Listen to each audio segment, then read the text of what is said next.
Test, test, test, test, test, test, test, test, test.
Ladies and gentlemen, esteemed guests and distinguished speakers, welcome to the Strengthening Democracy, Civic Engagement in Guam and the Pacific, hosted by the University of Guam Masters in Public Administration, PA-525, Public Budgeting course by Dr. Judith Cuthberts.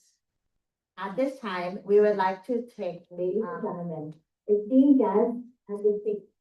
At this time, we'd like to acknowledge our distinguished guests with us here in the Pacific, this morning, hosted by the University of of Guam Masters in Public Administration, PA-525.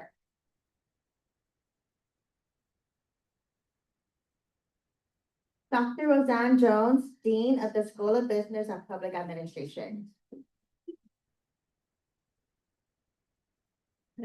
Dr. Ron McNinch, Associate Professor of Public Administration and Program Chair of School of Business and Public Administration. Dr. Judith Cuthberts, Vice President, Emerita and Professor of Legal Studies, School of Business and Public Administration. Dr. Ncita Walter, former Governor of Chuuk and Professor of Public Administration, School of Business and Public Administration. We are thrilled to have you here today as we come together to discuss how policies develop and are effectively implemented to achieve goals, objectives, and real-world outcomes. Over the course of today's conference, we will explore how traditional governance systems in Guam and the Pacific coexist and interact with modern democratic institutions and analyze the transformative impacts of media and technology on civic participation in Guam and the Pacific, highlighting how digital platforms can amplify citizen voices and foster greater political involvement. Our agenda today will feature keynote speakers, panel discussions, and interactive sessions. Whether you're here to learn, network, or contribute, we hope you'll find the experience valuable and thought-provoking. So before we begin, I'd like to acknowledge the incredible work of our organizing committee, our classmates, our sponsors, and partners who made this event possible. Let's give them a round of applause for their hard work and dedication.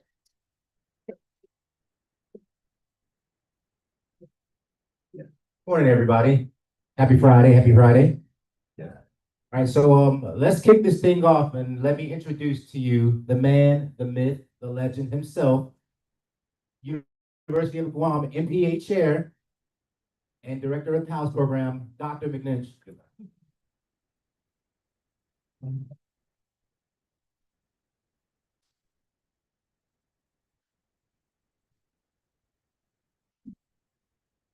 Thank you so much, and thank you, everyone. I just have a little preface remark. About 25 years ago, I was here at the university just for a few years, and our wonderful vice president at the time was Dr. Judy Guthers. And we were shown a plan for a potential School of Business and Public Administration building. And we looked at it, and Dr. Guthers and I sat down and we said to each other, why don't we plan to have a law school classroom as part of the School of Business and Public Administration? So we planned this classroom to be a 1L contracts law classroom one day. It hasn't happened yet, but this room was designed to be a law school one day. And it was certainly Dr. Guthers' vision at that time, which was many years ago, to see that. And one day we'll see it forward, certainly. I just wanted to mention that this is a very brief preface remark. Thank you, ladies and gentlemen. My name is Rob McNinch. I'm Chair of Public Administration and Legal Studies. I have been here many years, and I certainly love working with our students, and I love working with these events. Dr. Guthers has done a wonderful job with her students in this effort. You know, it's obvious how much time and effort our students have put into this particular conference today. There's an old saying, nothing makes professors prouder than seeing our students do good. And so certainly, Dr. Guthers, your students have done very good today. Everyone, let's give our students a hand on this. Ladies and gentlemen, we can't really get anything done here in this school without a very strong leader. And I have to say, every day I am thankful to have a wonderful and collegial and positive leader with Dr. Roseanne Jones, our dean. Dr. Roseanne, thank you. Of course, our PALS faculty we have several. I just want to mention them very briefly. Of course, Governor Encito Walter is here with us, absolute icon to our program. Of course, Professor Uggen, Professor Sharad Bajwani, Professor Frankie Jizaki, and Professor Mary Kate Soliva are all teachers of our students in this particular program, and we're a very collegial division within the university. And of course, ladies and gentlemen, we should thank the students and of course our guests and our participants today. This is a very, very nice event. So here we are on a morning, November 7th, the year 2025, on our beautiful island of Guam. Sometimes we forget what a paradise, what a blessing we have living here on Guam. It's easy to forget that unless you look at other places. We genuinely live in paradise here. And making contributions to that paradise is what the Public Administration Legal Program, Studies Program is all about. It's what the whole School of Business and Public Administration programs are all about. We're all about contributing to the community. And nothing contributes to the community better than these kinds of public conferences. Certainly strengthening democracy through civic engagement is actually core to our entire mission here at the School of Business and Public Administration, not just the PALS division. Ladies and gentlemen, the students put into practice what they learned in the classroom with this wonderful conference today. There's something that we use an acronym in the administrative sciences called POSDCORB, P-O-S-D-C-O-R-B. And POSDCORB stands for planning, organizing, staffing, which is human resources, coordinating, reporting, and budgeting. This particular conference is an artifact. It's an example, a real living example of our students putting those critical administrative skills into practice. And there are numerous hidden details that went into this conference today, things we will never see. And one thing we'll never see is just the conflict the students had to go through with each other and also within the systems that they're working with, which is part of their learning process. We don't learn anything to really learn something. We have to feel it. It has to be hard. We have to know it. And you can tell it. You know it when you see it. Absolutely. I was reading through the panel. What a wonderful set of panels and speakers we have here today. You know, our students, one of the things that they do these conferences for is to one day get hired by many of the people that they're going to be meeting today. For some reason, all my students want my job. I don't know why. It's true. It's true. Oh, yeah. McNinch has such an easy job. Yeah, that's something I could do, you know? Well, I hope so. My aspiration is for one of my students to replace me one day. That's what I expect to happen. Just don't happen too soon, you know, that kind of thing. Okay, so on a final note, students, we have a wonderful president of Pi Alpha Alpha, Jessica Valencia. Pi Alpha Alpha is the Public Administration Honor Society. I want to remind all students in Public Administration Criminal Justice, there are flyers out to recruit for Pi Alpha Alpha. Please talk to Ms. Valencia, who's here at the back today, and talk to her about joining. I strongly suggest you join. It's a very wonderful organization. And so finally, I am truly thankful. I feel nostalgic because Trixie is one of our coordinators here today. And the Trixie of my mind is still 7 years old. Yeah, that's how long I've been here. So, but ladies and gentlemen, thank you for this wonderful opportunity today. And I believe we're all graced by your presence and participation today. Thank you.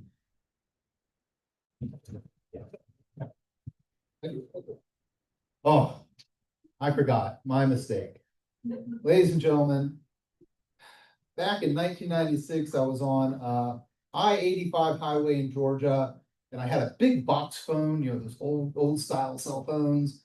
And a wonderful lady was talking to me on it. I could hardly hear because it was one of those kinds. It was before the modern cell phones.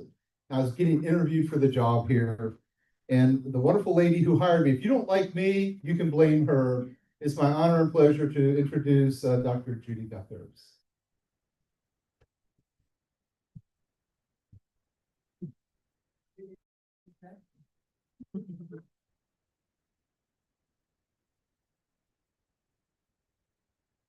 Thank you. Dr. Guthers is my role model. Thank you. I'm so humbled here today. Good morning, ladies and gentlemen, our special guests, speakers, participants, our colleagues at the School of Business Public Administration, our dean. This is a great day. I am very proud of the students that helped to put together this event.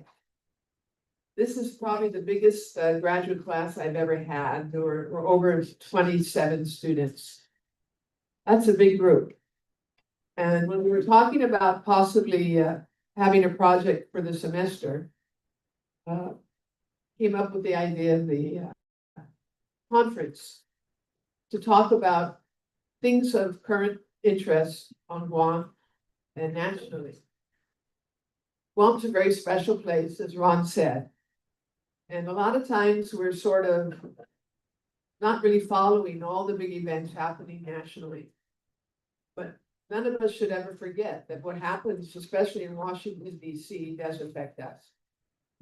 And we have to be prepared for quick shifts in policies, to be able to be flexible, to be able to adjust to those policies, to ensure that the best interests of our people are always foremost in what we do in the public service. We think that we're fortunate in many ways, and we are. But we also have to think of possible changes.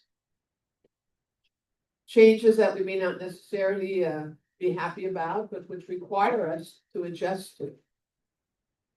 We're seeing changes nationally that affect our revenue streams in certain areas of great need in our community. Public health funds and grants reduced.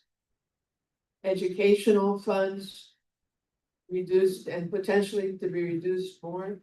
This affects, of course, the university, affects the Guam Community College, affects the Department of Education. And eventually may have an impact in terms of how it affects our students. We always want our students to be first in the three island educational institutions, and even in the private schools and the charter schools. We're going to have to make some adjustments, and our leaders are going to have to reprioritize how they fund programs of government. That's not going to be an easy task for them. I know, because at one time I sat in the Guam legislature for 6 years. And to be frank with you, there's just not enough money to do everything we want to do. Especially if we're going to do more things on our own without federal grants or with reduced federal grants. So we're going to have to prioritize, and our leaders are going to have to do it. It won't be easy for them. They'll be up against a lot of pushback, but we have to prepare for that future. And that's one reason we have our PA-525 class, our public budgeting class at the graduate level, to help our future leaders in public administration who will take positions of significance in the public service, eventually in their careers, to be prepared to deal with these changes. I think the word I want to share with you, and this will be very short, is that to all our students, don't expect things to always be the same throughout your career. Things will change, and they may change rapidly. And in order to be relevant and be prepared, you have to be flexible. You have to be flexible to accept change and even to lead change. And that's why we're so demanding of you in your classes at the university. We want you to be prepared for any challenge that you will meet in the future. That's part of our discussion today. To look at some of the things that are different and how we are preparing despite these changes that we may not have brought ourselves, but which we have to deal with, how we can survive them and move forward and be successful regardless. So we welcome you to this little event. I'm excited about it. I want to hear from everyone, and I'll listen to the questions that you will all have the opportunity to ask. By the way, I want to welcome our Senator Borja, welcome to today's event. And we'll learn from today. And thank you, students, done a great job organizing this project, and I recognize that. Thank you very much, ladies and gentlemen. Thank you so much, Dr. Guthers.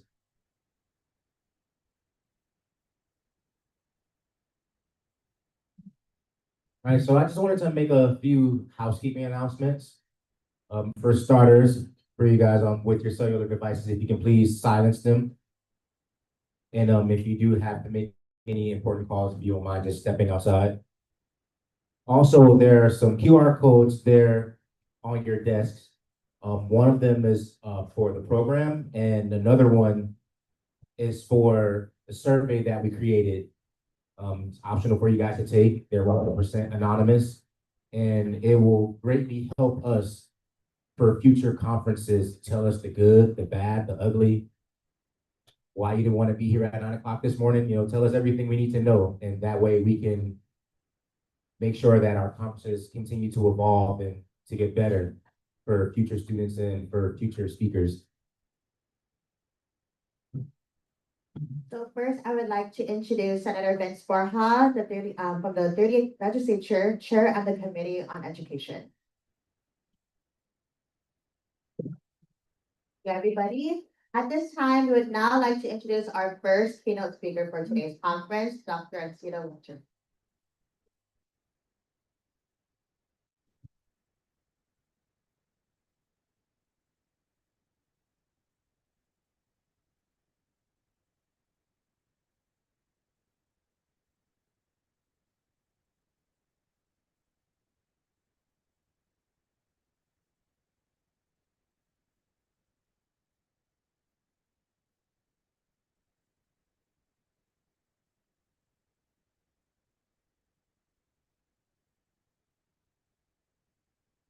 So then did I listen?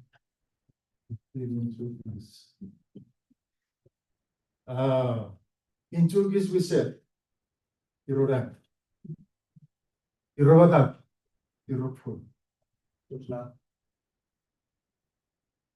I'm paying respect to the people of Guam, to the people of this land, to the leaders of Guam. We've been very grateful to us. And really, the people of Guam and the leaders of Guam have been so gracious to us. Yeah, I want to thank you for your hospitality. My remarks will be on United States policy making. And I want to make it very clear at the very beginning, I am an advocate of United States policy making because it's personal. I came from a very poor family, and without the United States, I will not be here. My parents will never be able to afford my education. And I like what's happening with the other side. And I'm really pleased to say that. I like what the United States is doing in the Federated States of Micronesia. I've seen it. I feel it. I practice it. And teaching. But again, going back, you really, Senator Borja, Civic Engagement, the Dean of the College, my colleagues, Dr. Lakni, others, and those students and the beautiful people of Guam. Thank you very much. And of course, my leaders at that time, they always share with me, remind me, and see that anywhere you go, tell the people of the United States that we really appreciate what you're doing. And that's what I will keep doing and saying it, because it matters to us, and it means a lot to us. And again, I am a major supporter of United States policy. You will disagree with me, but that's who I am. And let's just go back to history. If you look at it, I came in with a big folder. It's a lot of work. But then I received the program yesterday, they only give me 20 minutes. And I said, these kids are really smart. Because I am a recovering politician. You just do not give us time because we'll use your hours. So you're very smart. 20 minutes, period. So you know what I do? I reduce this folder to talking points. So I can meet the 20 minutes. But looking back, the United States once considered these items, quote unquote, unwelcome economic burdens. That's a fact. They were the forgotten islands. They didn't know about us. One time, a reporter was asking the late Henry Kissinger in DC, what do you want to do with those Micronesians? His response was, micro who? They didn't know us. Who are those Micronesians? Micro who? The media was very critical.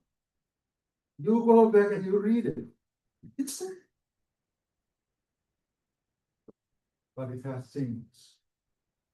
We have seen, quote, a major shift of United States policy on Micronesia. A major shift of United States policy in Micronesia. From forgotten, unwelcome, and now you're using the word vital. Micronesia is strategically vital to the United States. That's what it is now. And I can share you why. But at that time, the United States, when they took over the islands, they were obligated. I'm not a lawyer. I'm a researcher at the faculty. Under international law for the first time, 70-60 of the UN Charter obligated the United States to promote the people toward independence or self-government if they so desire. Quote unquote. And the United States was very clever because they knew what they were doing. They had a plan, or they worked the plan, and what they're going to do with it and where they're going. So they look at it, Micronesia is strategically vital. What are we going to do when we are obligated under international law to make sure that these people are administered and the way they should be moving forward? So they look at it, Article 82 of the UN Charter gives the United States or the members an opportunity to create trust territories, which is acceptable by the UN Charter, Article 82. So there were 11 trust territories at that time. Only one was considered to be, quote unquote, strategic trust. And that is the trust territory of the Pacific Islands, excluding Guam. Guam was not included under Article 76B of the UN Charter, with all due respect, Senator Bo. All leaders at that time, they took that opportunity to read it. Oh, for administering authority is responsible to make sure that we become independent one day. We will become a sovereign nation one day. And sure enough, I can use the word all leaders, and I'm so proud of them. When I look back at what they did, they had the indomitable will to make sure, yes, we are poor, but we're determined one day we'll become sovereign nations. And yes, indeed, we've seen that during the 60s and 70s. And that's why I like what the United States were doing, because when they were preparing these people toward independence, they just didn't leave them alone. They were providing technical support and assistance. So what they did, the trust territory, they were bringing in faculties from Harvard University, law professors, from the University of Harvard, from UC Berkeley, and University of Hawaii, Manoa. Law professor with students. They were helping leaders to draft papers. Tell them, this is what the United States is supposed to be doing under international law. So they were guiding them. And then you remember, the Peace Corps era at that time, young men, they were young lawyers, they were so happy, they were going to make a difference. And which they did. So when I look back, I said, wow, this is really good for the United States. They were helping us. And of course, which is the focus of my presentation, we decided in 1978 to become an independent country. More than 76 of the people voted yes. That's huge. We're going to be an independent country in free association with the United States. It's happening. And the US has been very, very helpful throughout this process. In 1986, I was home at that time. I came home in 1985, and I saw the transition toward independence. In 1986, we saw the implementation of the compact. And that's really a good word to understand policy. Implementation of it. You can study recommendation, conclusion, but what would you do without implementation? And that's what really, this course is really good for you, public budgeting. Because without budget, where are we going? If there is no priority, you just say that, public cutters. And that is a very good challenge for us.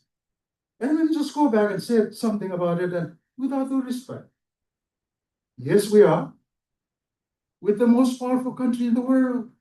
This world. The world biggest economy.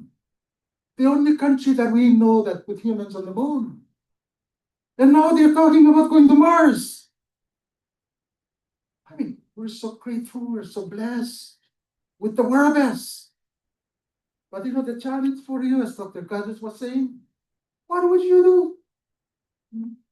We are still the most dependent of all dependents. I guarantee you, if you open the public budgeting for the FSM today, that statement is true. That is a statement by David Allen. He used to be a former Peace Corps in Bombay. He's very fluent Bolivians and Turkeys.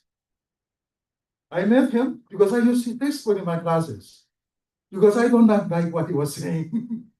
So my goodness, we're the most dependent of all dependents. But what I know, Gary, when I came home, working in the government, became the governor of Chub, he is right. And that's really a major change for me too. Because I used to play in the United States of all the problems that we have. Not anymore. Not anymore. If you open up the book for Chub, for the FSM, it's not the United States telling us how to spend our money. It's us. So would you blame somebody from outside for what you're doing? But it's really a big challenge for us because, they've been helping us. Moving through all this. We have the Organic Act for Guam. We have the covenant for the CNMI. We got the 3 compacts for the region. Good United States policy. The United States has spent billions of dollars in Micronesia. For what purpose? For only one purpose. And that is going back. Micronesia is strategically vital to the United States national security. What about you? What about us? What is their policy? That's United States policy. And really, if you look at it, that's the backbone of our economy. That's the backbone of our financial resources. And during COVID, it's so obvious. Without United States federal support, we would not make it. With all due respect, we would not make it. And again, I can guarantee you, if you open that book on this date, November 7, 2025, that statement that was made by David Allen, that we're the most dependent of all dependents, it's true. It is very true. I would say now, maybe 90, the FSM will say 95% US. The other 5% that is raised locally come from that same source. So again, that's really good for the KCON and the other students from the FSM. We know what the United States stands for. And that's really for America. They are here because they have a purpose. They are here because they are going to work that purpose. And they will continue to work for it. What about us? What is the plan that we have for the future? Knowing that we are the most dependent on the United States financial assistance. So that's really what I want to share with you. I don't want to bore you with a long speech, but I want to share with you going back to the beginning of United States policy in Micronesia. Let me just go back. Unwelcome economic burdens. The Forgotten Islands, micro. But the United States has changed drastically. They have the FSM to be where it is now. And let me just give you one. The United States was the first to recognize the FSM as an independent country. They are the first. Now the FSM, we have 90 diplomatic relations with 90 countries. We're still going. 90 now. And let me just share with you, that's why I like what the United States is doing. We decided, as a sovereign country, to make diplomatic relations with China, with Russia, of course with France and United Kingdom. These are the permanent 5 members of the UN Security Council. And one, Cuba. We have diplomatic relations with Cuba. But the reason why I like the United States, because they respect us. They never tell us, don't you make relations with Cuba because we don't like them. They respect us as independent, sovereign nation. And the relationship is still going. And again, I knew it because I was in office, I saw it, what happened. I was in school and I read it and do research like you. And I am glad I'm part of it, that I'm sharing with you in the classroom. Teach it. And I hope really one day we'll be economically viable, budgetary reserve lines. And I'm going to close this on this because this is really important. When we decided to make some changes to the compact in 2004, the state of Chuuk, when I was the governor at that time, we were the first to endorse the change. And because of one, the United States agreed at that time will create a trust fund. And that trust fund will get money to make sure that we substitute federal assistance in the future. The trust fund is working. And one day, we're going to use that money to replace it if it's possible. We agreed with the United States at that time, and they were very clever. Any changes to these relationships that will be in conflict with the United States policy or interest in Micronesia, United States interests will prevail. We have to do that.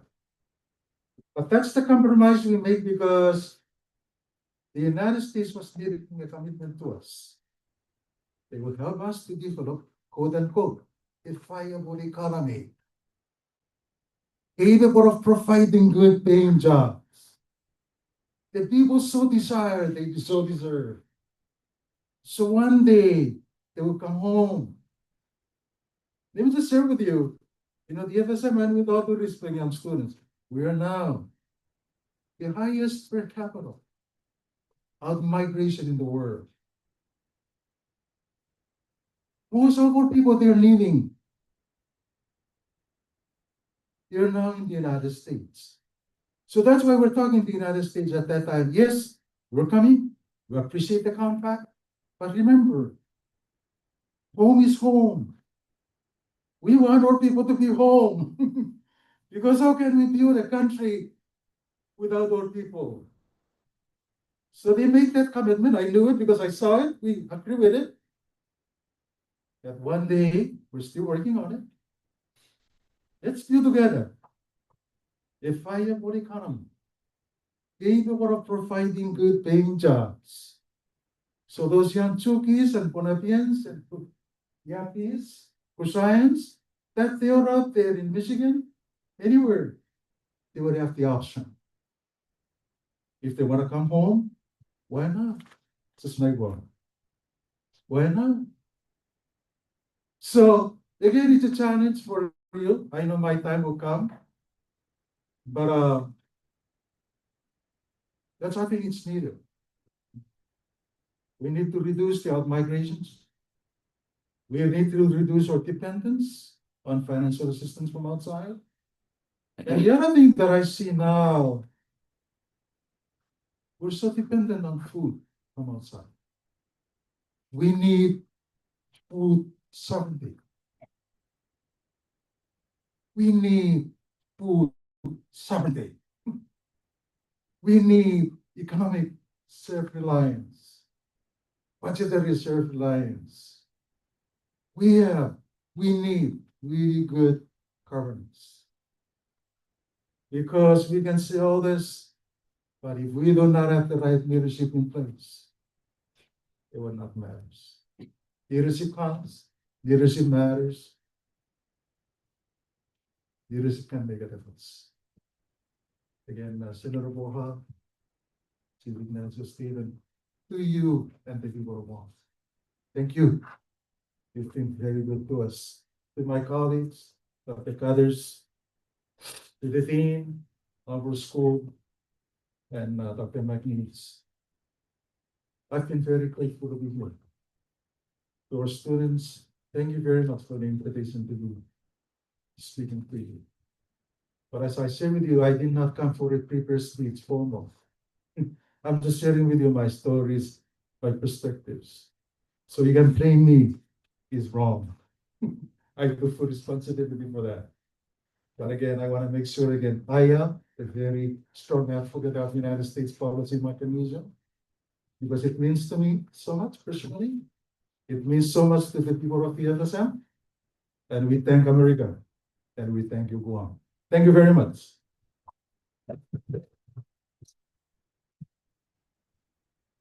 Thank you, Dr. Cedar Walter. At this time, I would like to acknowledge the presence of Senator Sean Dumatau from the 38th Guam Legislature, Chair of the Committee on Public Safety, as well as Ms. Sarah Thomas Nadal, Program Director of Department of Elections. We would like to introduce our next keynote speaker for today's conference, Chief Stephen Ignacio with the Guam Police Department.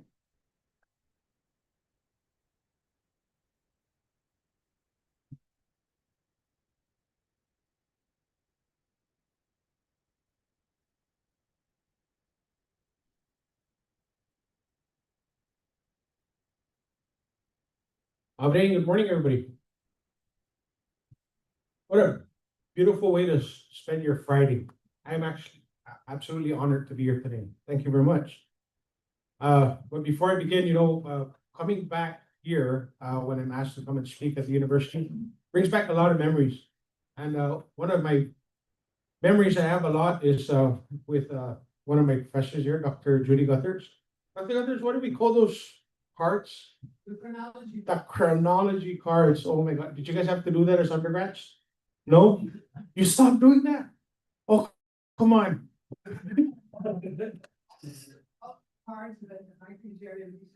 They're at Mark? They're all there. Wow. Cabinet, cabinet. If you ever want to see what the chronology cards are, you need to go visit Mark so you can get a better understanding of what chronology cards are, because that meant you're either coming to class or you're gonna have to ditch class because you forgot to do your chronology cards. You don't walk into Dr. Gotter's class without your chronology cards, because you get called out on it, and rightfully so. It's homework, but Dr. Gotter's, I love those chronology cards. I like to pull out one from like maybe 2004 and just read it. It'd be interesting to see what's in that chronology card. But that's my one of my stories here. And so a very profound event that happened with Dr. Walter in one of his classes. I don't know if you remember this, Dr. Walter, but for one of our classes, you took us up to Fort Apugan. And you took us up to that fort, and there was a really important lesson behind it about how you talked about the U.S. government and the military. And I'm not going, that's not where I'm going to concentrate my speech on, but I really learned something that day about the U.S. military and how they take lands, or how they occupy lands, and your story behind that was that I brought you here because if you look at where the military takes lands from places that they move into or they occupy, they have all these beautiful lands that overlook the ocean. And I took that lesson with me because when I went to Saipan recently, Saipan doesn't have a big military presence, if none at all. And I had the pleasure of experiencing Saipan, Bonsai Cliff, and all these cliffs that overlook the ocean. And I said, there's very limited space in Guam where we could see the ocean from a cliff, because all of that is behind gates. Anderson, Navy, Naval Base Guam, Naval Hospital. Man, if you ever drive by Avenue and then you look up, you see the beautiful Naval Hospital on the cliffside. That's a very important lesson. Thank you very much for that profound lesson, Dr. Walter. I'll never forget that. But those are my stories of UOG, and I am a proud alumni of the University of Guam, and I am proud to say that you don't have to go anywhere to get an education. You can get a very good, high quality education here at the University of Guam. So to all of you MBA students, thank you for choosing the University of Guam as your place to get your graduate degree. You will not regret the degree you get from here. It takes you places. It's what got me here today. And it's always good to be back. Afternoon, everyone. It's good to be with the next generation of Guam's public leaders. You're studying budgeting, policy, and management. These are the mechanics of how the government works. But underneath all of that is one question that will define your future. What kind of democracy will you build when it's your turn to lead? When people hear democracy, they picture voting, campaigns, debates. But democracy is about really one thing: how we share power. The rule of law is what keeps that power from turning into abuse. Civic engagement is what keeps it from fading into apathy. When either disappears, democracy doesn't fall overnight, it rots quietly. And in today's world, power isn't just shared in offices or town halls. It's shared online, in group chats, live streams, hashtags, and viral videos. What we post, what we share, and what we tolerate in our digital spaces shape the culture of our democracy, just as much as any law or policy. The rule of law isn't about having many laws. It's about having trusted ones. It means no one is above the law, not even the government. Everyone is treated with fairness and dignity. Decisions are made transparently, not in whispers. If you want to know whether a society truly believes in democracy, watch what happens when someone powerful breaks a rule. Do we excuse it? Or do we hold them accountable the same way we would anybody else? That's the test. And as our institutions move more online with digital records, virtual hearings, AI-driven systems, the rule of law must evolve with them. Transparency in the digital age isn't optional. It's the foundation of public trust. Why this matters to you. Every future budget analyst, planner, or public servant in this room will someday face a moment that tests your principles. It won't look dramatic. It'll sound like, can you fast track this? Or, no one will notice if you change the date. These moments are when democracy either lives or dies, one shortcut at a time. The rule of law isn't defended in courthouses. It's defended in the daily decisions of ordinary people with quiet power, people in the room like you. And in an era where technology moves faster than ethics, your generation will have to decide not only what is legal, but what is right. But the law alone can't hold everything up. It's civic engagement that gives democracy its strength. It's the muscle that moves it. Civic engagement means people aren't just governed, they govern with you. It's the student who shows up to testify at a hearing, the teacher who mentors a youth council, the mayor who live streams a budget meeting so residents can actually see where their money goes. And now, civic engagement doesn't just happen in a village meeting. It happens in real time, across screens and borders. Technology has given everyone a microphone. That's powerful, but also risky. Misinformation spreads faster than facts. Outrage gets more clicks than understanding. So the challenge for your generation is not just to use technology, it's to steward it. Use digital platforms to inform, not inflate. Use your phones to mobilize volunteers, not mobs. Use technology to expand democracy, not erode it. Because civic engagement in the future won't be defined by attendance sheets. It'll be defined by digital citizenship and how responsibly and respectfully we use our voices online. On a small island like Guam, democracy is personal. You see the people you serve in line at Payless, you coach their kids, you sit behind them in church. That's accountability in its purest form. Our ancestors lived by an affirmation, restoring harmony and balance.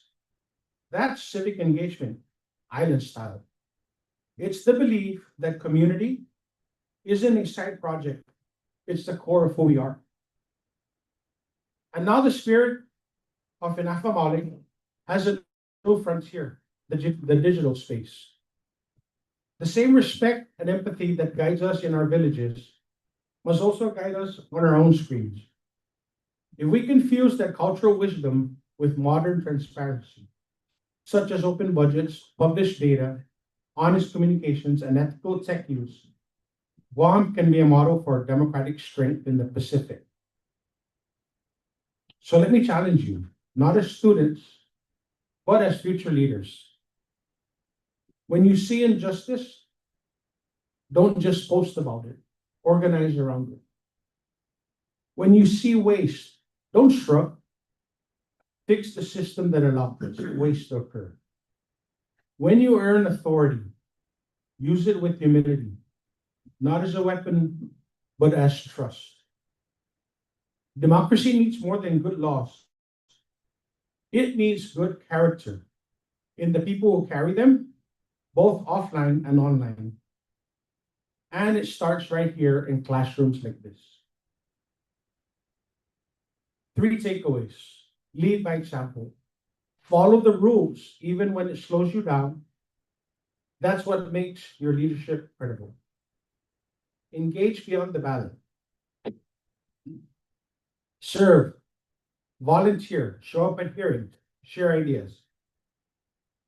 And in the digital age, engage responsibly. Don't just consume information, contribute to the truth. Excuse me.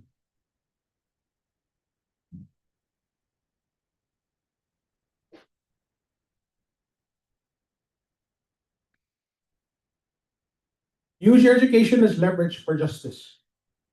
Every spreadsheet, policy memo, and budget line, every tweet, post, and data point can either serve the people or serve power. Choose wisely. As we talk about civic engagement and democracy, talk about some examples of how I see it as a chief of police in my past 7 years here. And I turn again to Dr. Gutters. So, Dr. Gutters was a victim of crime. She was attacked while in her car by machete wielding individuals. Now,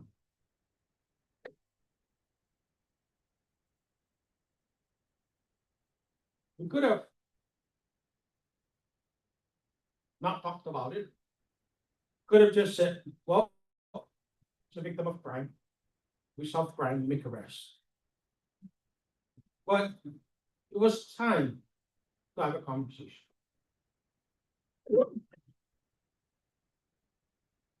And it was Dr. Gutters who drove that conversation. Who wanted to bring it to the forefront and says, we need to talk about this, because we don't live in a society on Guam, especially on Guam, where people run around with machetes, right? And so we had a town hall meeting. We had the first one in Manila, very close to where the incident occurred. And we talked about it, but I was as much as we needed that town hall, I was also disappointed at the speaker, one of the speakers. It turned into something very, for me, racial, And I apologize for that. This is our town hall meeting. My daughter to the rescue again.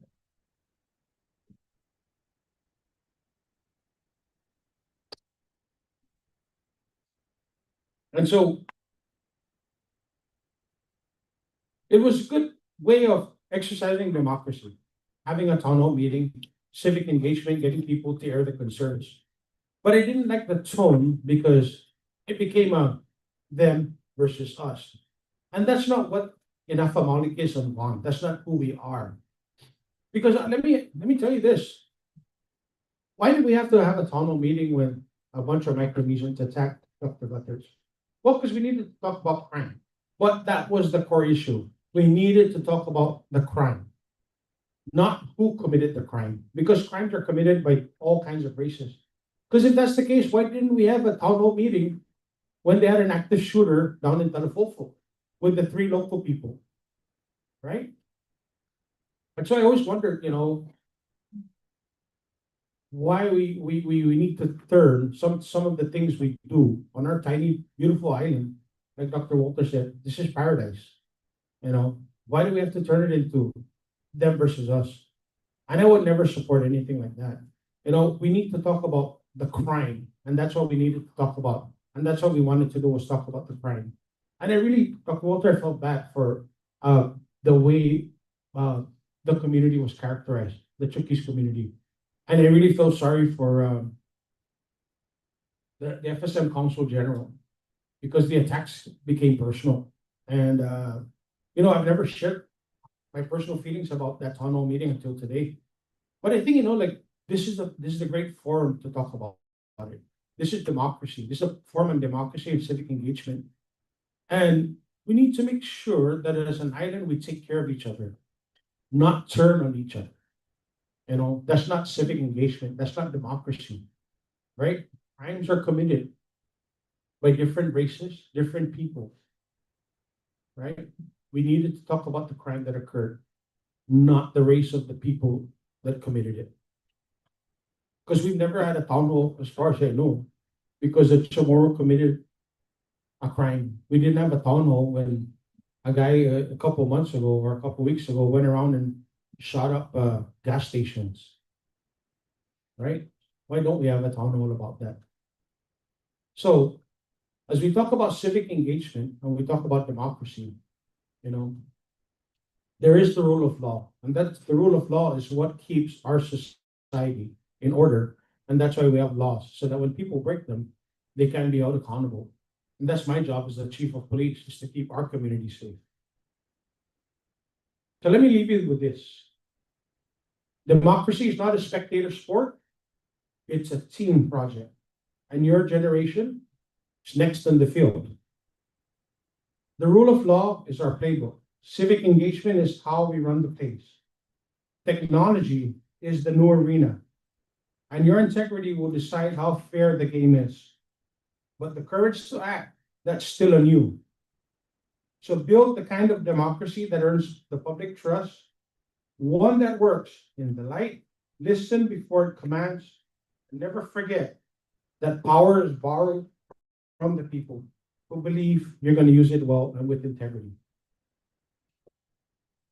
And let me close with this as we talk about technology, civic engagement, and democracy. Can you imagine what else Martin Luther King could have done if he had the internet? Imagine that.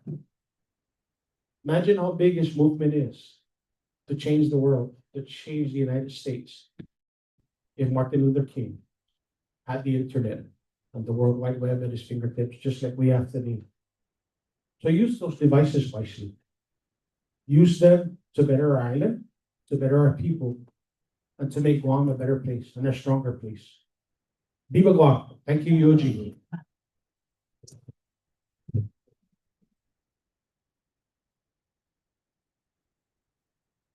Thank you, Chief. So first, I would like to recognize some guests that walked into the room.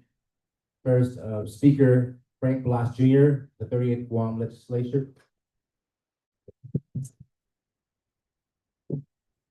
Mr. Alan Borja, Warden, Department of Corrections. Mr. Joe Mesnin, Chief of Staff, Office of Senator Joseph St. Augustine. And Professor Shirag Bajwani, UOG MPA program. Last but not least, I'd like to introduce our next keynote speaker for today's conference, Dr. Roseanne Jones, Dean of UOG School of Business and Public Administration.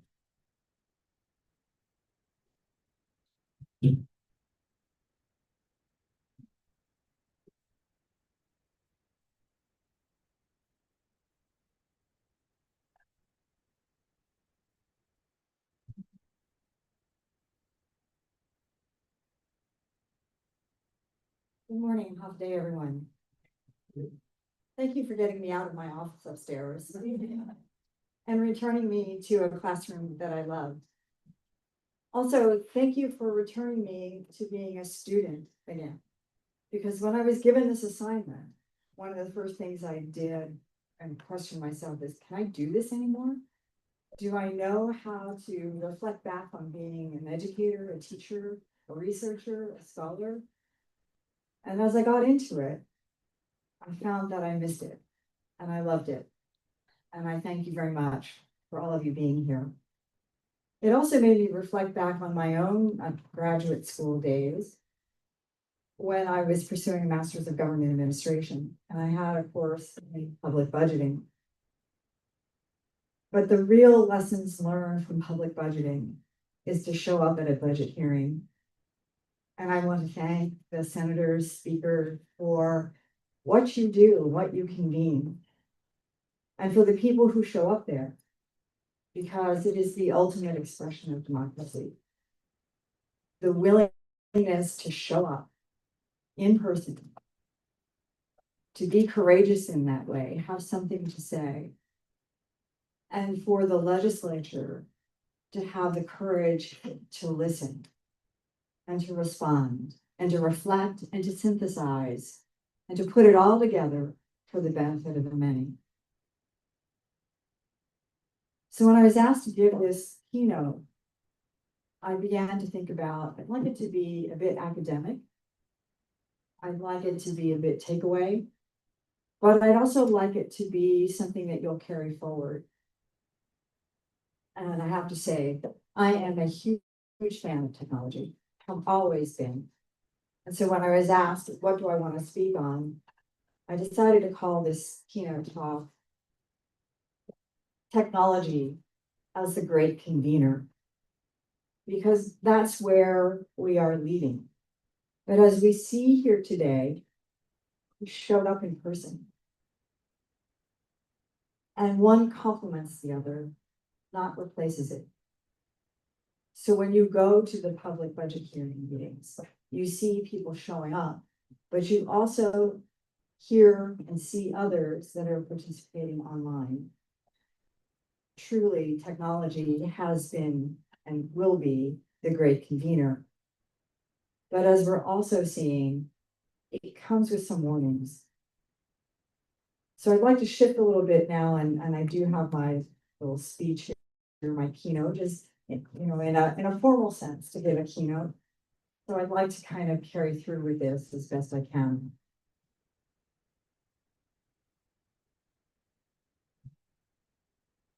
It's been a privilege for me to be on Guam all of these years. It's been nearly 27 years. And there are times that I still feel like an outsider. And so I use kind of that feeling of being an outsider to reflect and show back, is this what we all want to do here? But as key to democracy, it thrives on the voices of many, not the voices of the few. And in coming to Guam, the voices here are many. And the structures are accommodating to be heard. We have many expressions of that, not just the legislature. We have young people organizing on Instagram. We have town hall meetings that are taking place. We adapt using the technology that we have. And so there are many formal and informal ways in which democracy expression is being voiced. The philosopher Jürgen Habermas, way back when, defined this as the public sphere. Spaces where diverse citizens deliberate together, where collective wisdom emerges through this kind of exchange and dialogue. Technology is creating, as we see, those new public spheres. It's opening it up, it's broadening it to where our diaspora can also be participants in informing public wisdom. But as we also see, it's creating vulnerabilities. MIT's center, when I looked at what they were doing, they have a center called the Center for Collective Intelligence. Quite an interesting title for themselves. The thing that they've been studying is, and what they've realized is that complex problems are solved better when three things come together. You have something called cognitive diversity.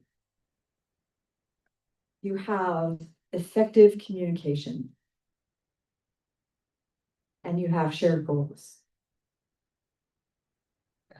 Here in Micronesia, across Guam, the FSM, Marshall Islands, we have remarkable diversity with shared challenges.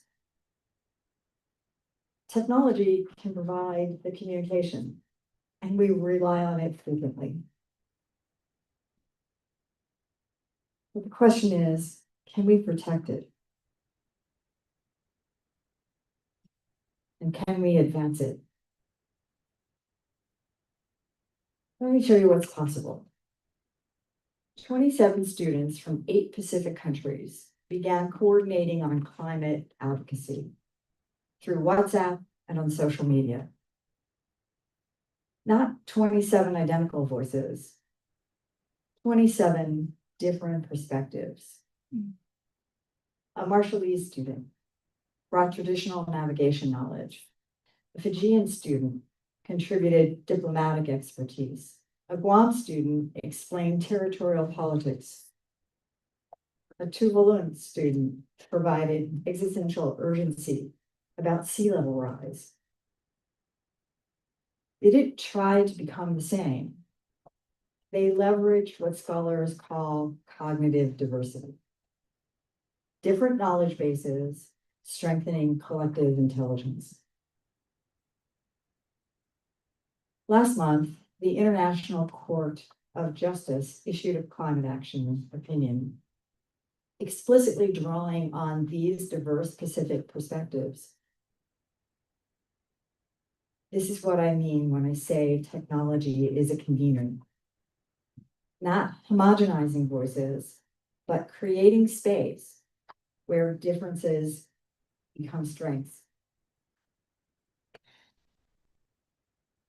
Nobel laureate Eleanor Ostrom showed that polycentric governments, quite a big term there, but these are multiple centers that coordinate. Let me show you what I mean. Typhoon Marwar approaches Guam. I watched multiple government systems activate simultaneously. Traditional leaders organizing village responses, government implementing emergency protocols, youth coordinating supplies through Instagram, churches mobilizing faith networks, diaspora communities sending resources from Hawaii, California, and throughout the states. Different democratic expressions, different organizational logistics. Technology allows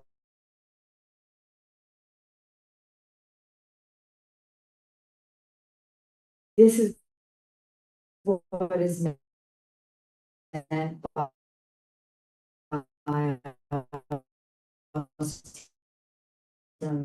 polycentric governments. The ability, but infrastructure failed. Our digital communication crashed. Storm damage, we thought initially. We later learned it was Volt Typhoon, a simultaneous cyber attack on Guam.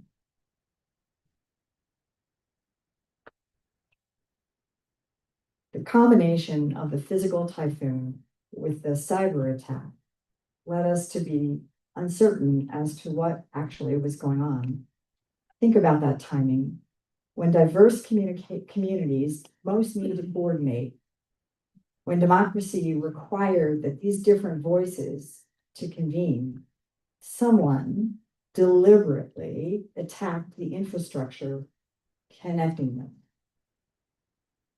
Not coincidence. As Habermas would note, when you want to undermine democratic deliberation, you attack the public sphere. Palau knows this too. Recently, cyber attacks have come to Palau in retaliation for the Taiwan relations. Digital isolation silences democratic participation. Democracy for the few. No, democracy thrives on including the many.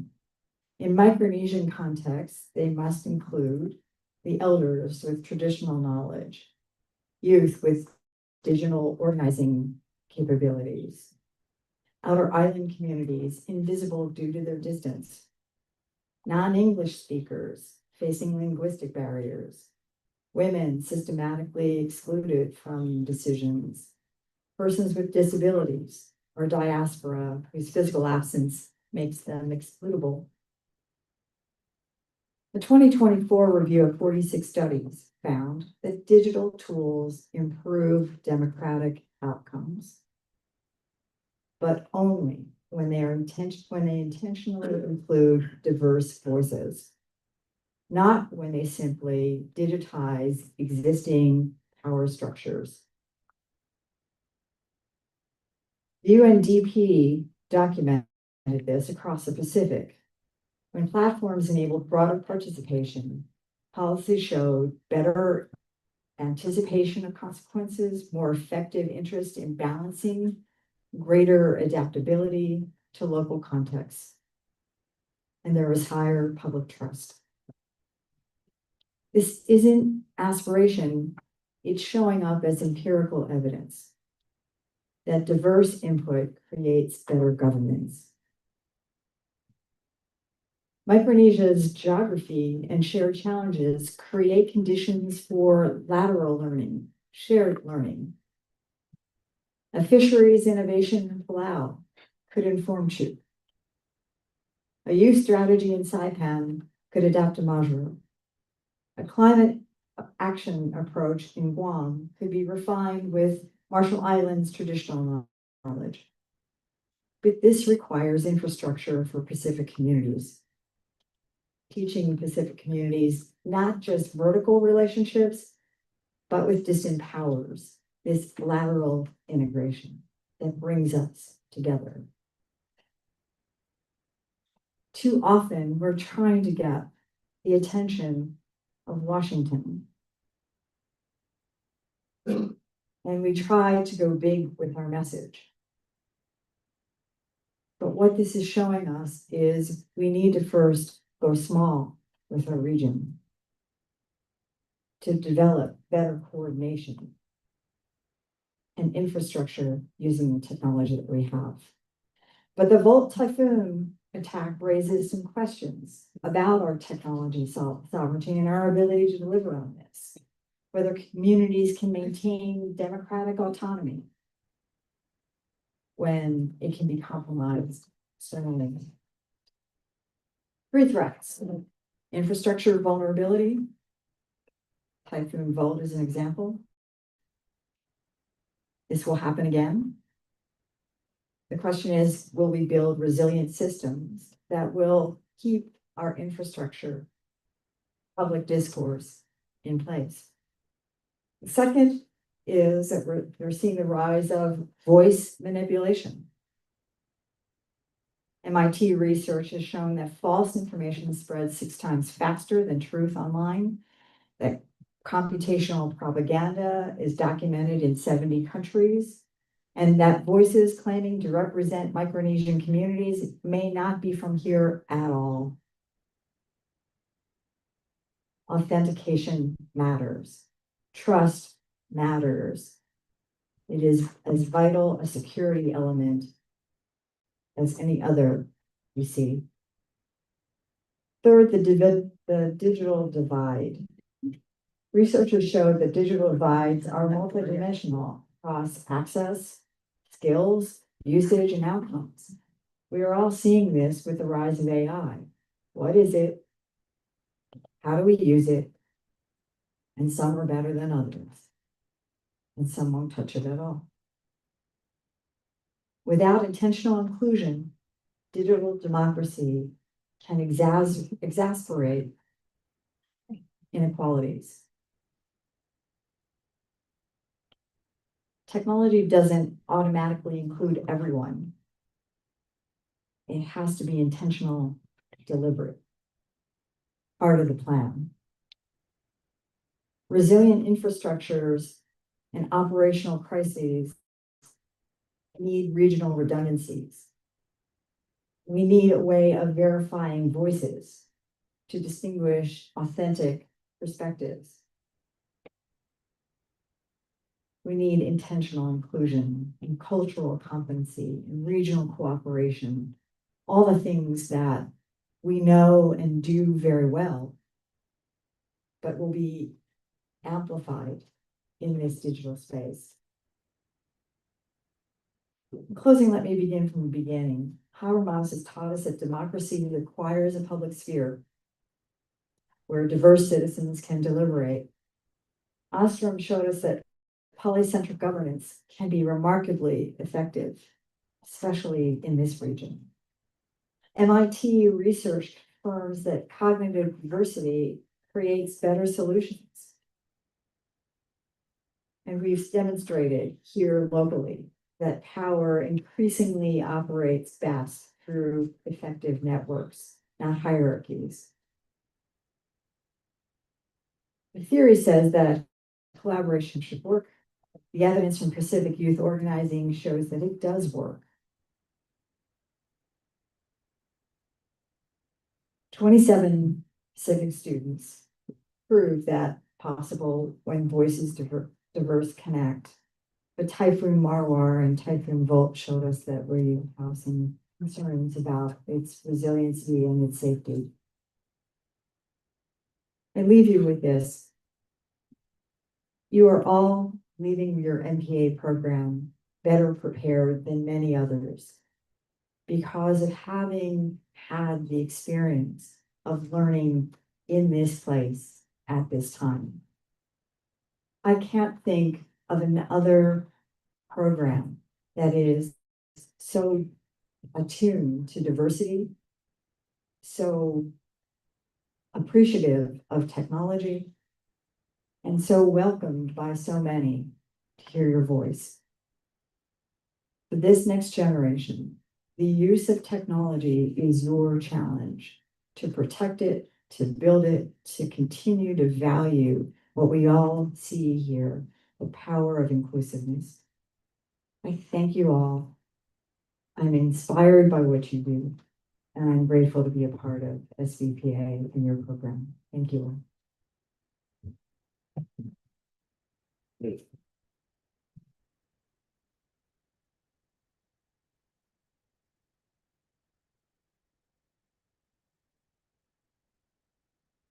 Thank you, Dr. Jones. At this time, before we take a break and before we transition to our Government of Guam panel, we'd like to present certificate of appreciations for our keynote speakers, starting with Dr. Ancina Walter.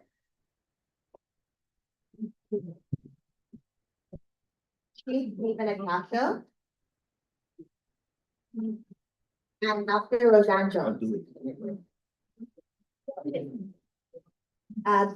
Dr. Please come. And our PA class 525, please come up. Go check on the other one. Yeah.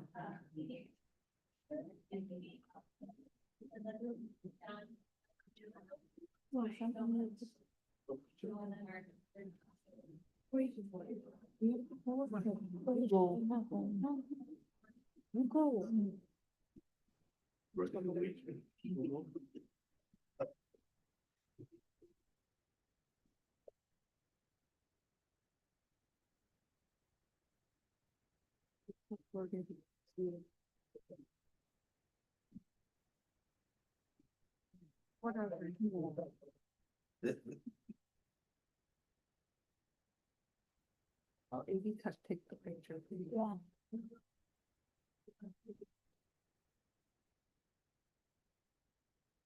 So how about on my screen? So ladies and gentlemen, before we transition into our Government of Guam panel with our esteemed guests coming in around 11, room 110 has refreshments and water. It was a group effort from our class that we prepared something for you all during our break time. So please feel free to just make yourselves welcomed at room 10 on our classmates will gladly welcome you there. Thank you, everybody, and we'll see you at 11:10 a.m.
We are joined today by an esteemed panel of experts, each with a wealth of experience in public administration, policymaking, and government leadership. But before I introduce the panel to everybody, I would like to make a quick recognition to Mr. Fred Rodalio, Director of the Department of Corrections. Thank you for being here with us today. So I'd like to introduce our panelists for the Government of Guam panel. The Honorable Joshua Tenorio, Acting Governor of Guam. The Honorable Frank Ross Jr., Acting Lieutenant Governor of Guam and Speaker of the 38th Guam Legislature. And Ms. Sarah Thomas Nedadog, Program Director of Guam Department of Correction. So everyone, I just wanted to let you know that we're going through a list of questions that we sent these speakers ahead of time. But rest assured, we will have an open floor at the end for questions and answers. So please feel free to get your questions ready as you engage and listen to our speakers who are here with us today. And at the end, we'll make sure that we have a mic going around the room to make sure that your questions are asked to any particular speaker that we have today. So without further ado, the first question for our Acting Governor of Guam. Governor, Guam and many Pacific Islands have long histories of traditional governance and community-based decision-making. How can modern democratic institutions in Guam better incorporate indigenous leadership values such as consensus building and respect for elders to strengthen public trust and community participation in governance? I think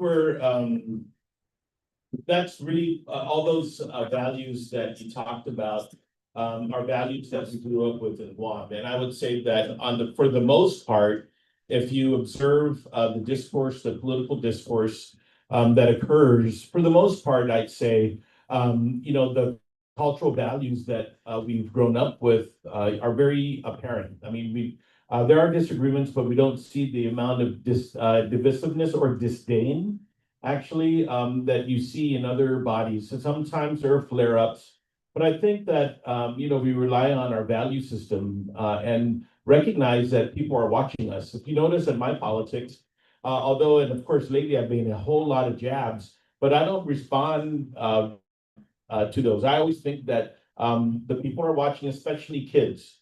And if we're going to be conducting ourselves and wanting to, recognizing that we're influencing what future generations, especially younger people, are going to have, the discourse they'll have, we need to be able to show that in how we treat each other and how we respect each other.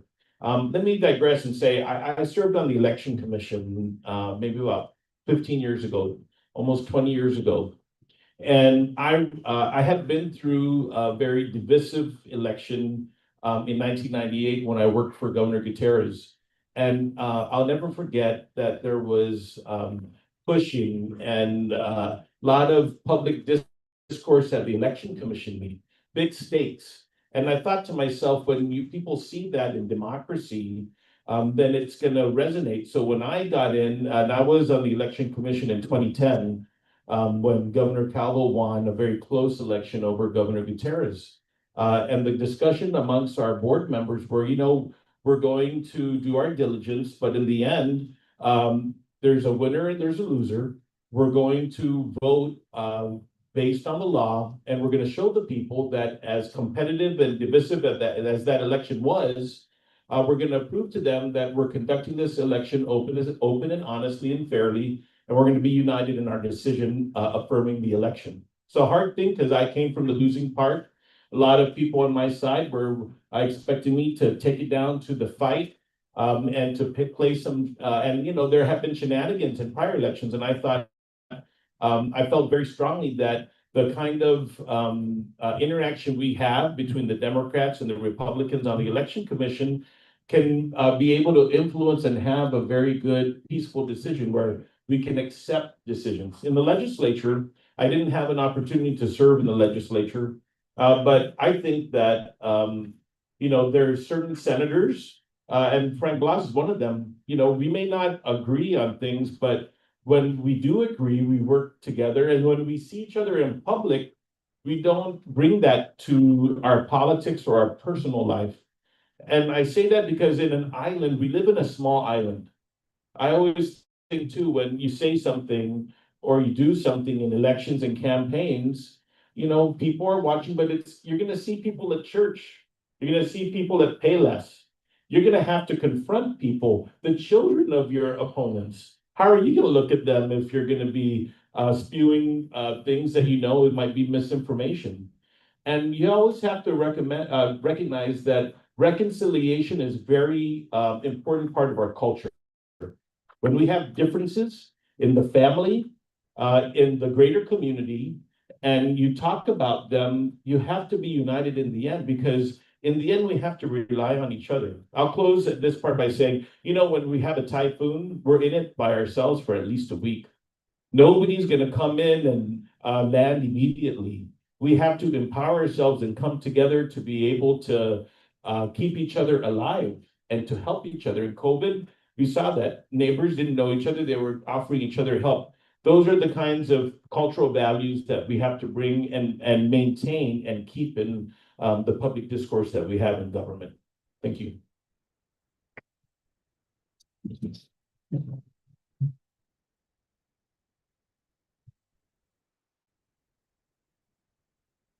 All right, this question is for the program director of the Department of Corrections.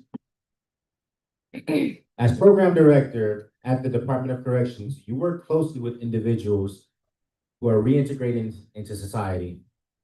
How can traditional Chamorro values such as inafamalet and collective responsibility be integrated into rehabilitation programs to support more inclusive and restorative approaches to justice? Thank you for the question.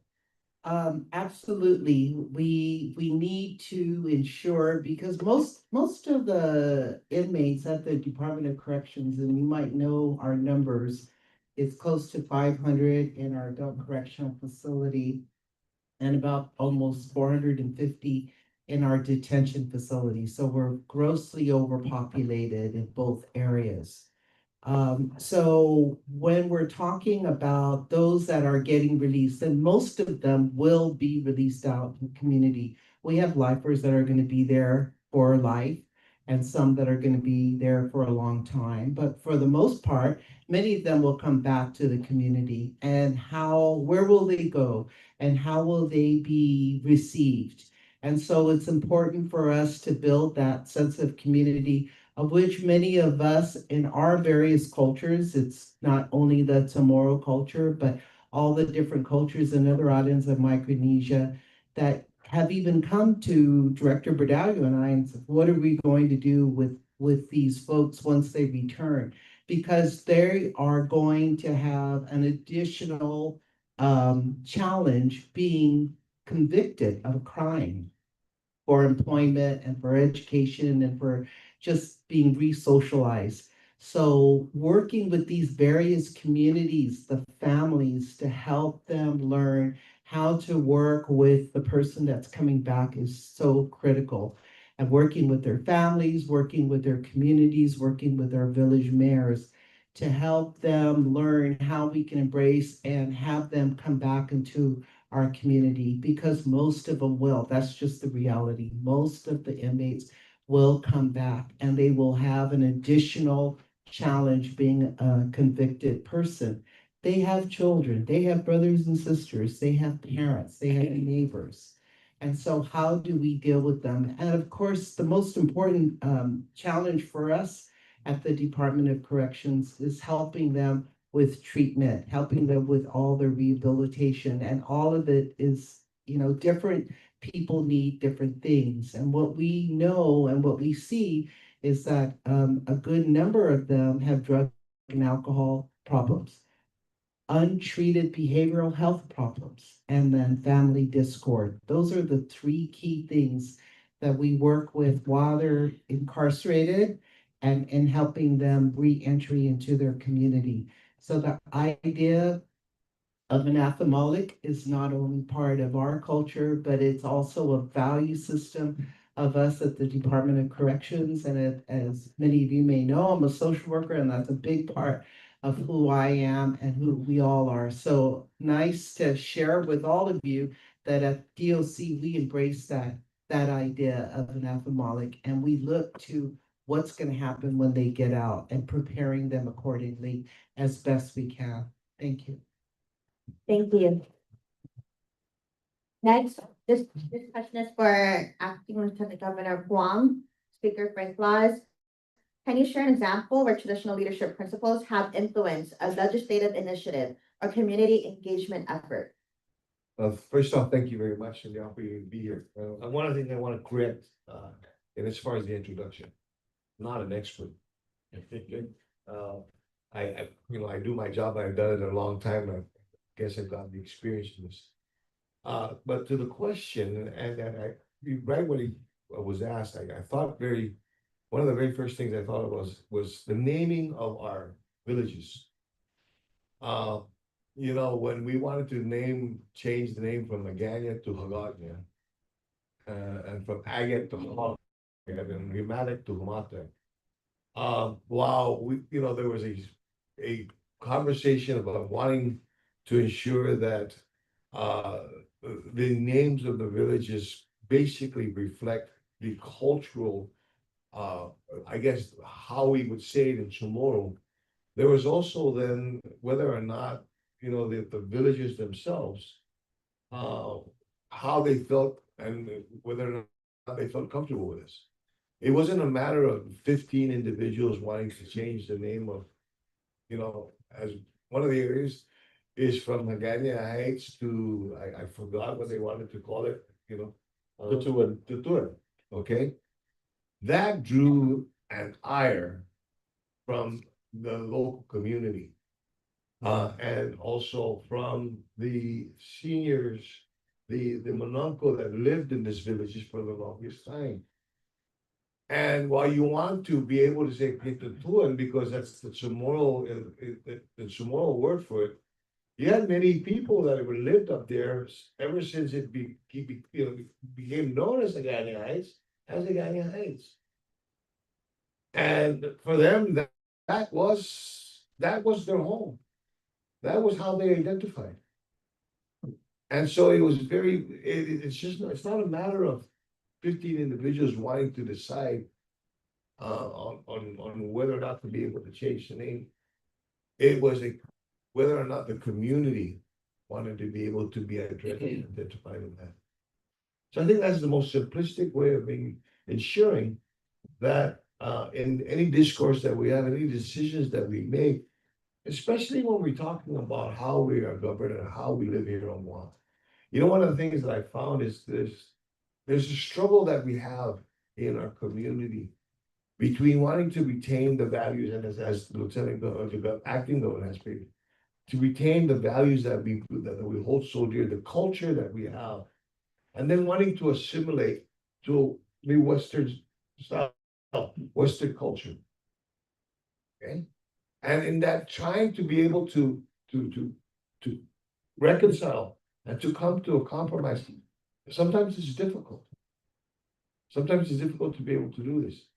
And so, unlike many other places that I could say within our democracy, within our nation, I don't think that if the city council of Los Angeles wanted to change a street name or a name of a barrio or name of a certain area in Los Angeles from one name to another, that they went out and they spoke to the elders that lived there. We find it necessary to be able to do this because that is in our culture. And that's something that we don't want to lose. Thank you. Thank you, Lieutenant Governor Blas. Next question is for Acting Governor Josh Tenorio. As technology reshapes how citizens engage with the government, access and equity remain major concerns across the Pacific. What strategies is Guam pursuing to ensure that digital platforms, from social media to e-government services, are inclusive, accessible, and help all residents, including those in rural or underserved areas, participate in life? And how can regional cooperation help address the shared digital challenges Pacific Islands face? So, technology and social media, is such a double-edged sword. It's a unifier. You're able to establish community. One of the benefits of social media is that you get to find people that, your relatives, your friends, your classmates, you're able to communicate with them, in such a more efficient way than you ever have before. Gone are the days where, you go to school, graduate, move away, and maybe you might not see each other until your 30th reunion. Now, you can even think about, I have this one memory of a friend, I can find them and engage with them. So that's one of the exciting parts. Now, the other side of it is that this is very unregulated. And in fact, federal policy now is going to maintain that not only is it unregulated, it will be uncensored. And there's a lot of misinformation and false news out there. Just a few weeks ago, several weeks ago, a couple months ago, within the last couple months, we had that tsunami warning. And if you remember, you probably received social media video of an alleged tidal wave coming in and being very destructive on Guam, only to find out that, guess what, it wasn't Guam, right? People have different motives for pushing information out. Some of it is disruptive. Some of it is meant to cause confusion. So this is sort of the balance that we find ourselves. The government's role is, I'm not sure that we know what the government's role is right now yet. Because like I said, this is a very unregulated, purposely unregulated. And I would say that, it falls more on the shoulders of educators to kind of help us out, to be able to talk to students about, how to verify information. I think the government can, and I'm a big proponent of having a verified information system. If you remember during Typhoon Malwar, one of the unprecedented things that we dealt with is we didn't have any communications. We all thought, and I thought, based on how the private sector telecom, which by the way is the most unregulated industry, I would think that we have the most resilient system. Yet we found ourselves, because technology advanced, we found new vulnerabilities. In 2002, when we had a typhoon, we only had to support 13 cell sites with power to maintain communications. Now we have hundreds and hundreds of sites in this digital platform. We used to rely on John Anderson giving us updates on K57 radio, AM. All radio is now digital. And without power, there isn't a method of distributing information. One of the things I see the government enabling is having verifiable information, so that when we see social media posts or announcements, if you remember during the typhoon, there would be this gas station is closing. Yet to find out that no, that's not true. I think the government can play a very limited role in verifying public information that's meant to dispatch services, as opposed to verifying or getting into the realm of public opinion, which I feel is very unregulated for a purpose. But the other reality is that, if you're looking at the content management of social media, for sure, that's unregulated. Thank you. Thank you.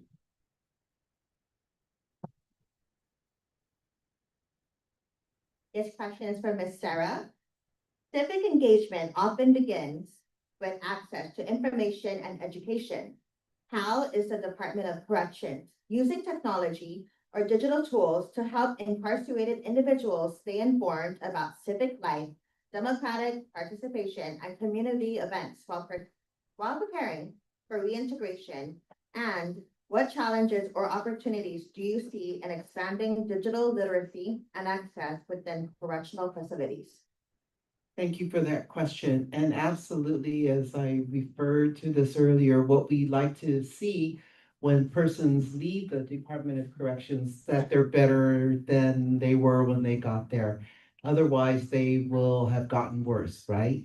So if they're not there's no intervention, and if there isn't programs in which they can improve the probability of them getting through some of the problems that they had, which I mentioned earlier, drug and alcohol treatment or drug and alcohol addiction, uh, untreated behavioral health issues, and discord with the family. If those three things are not dealt with, it's going to make it even more difficult for them to get back.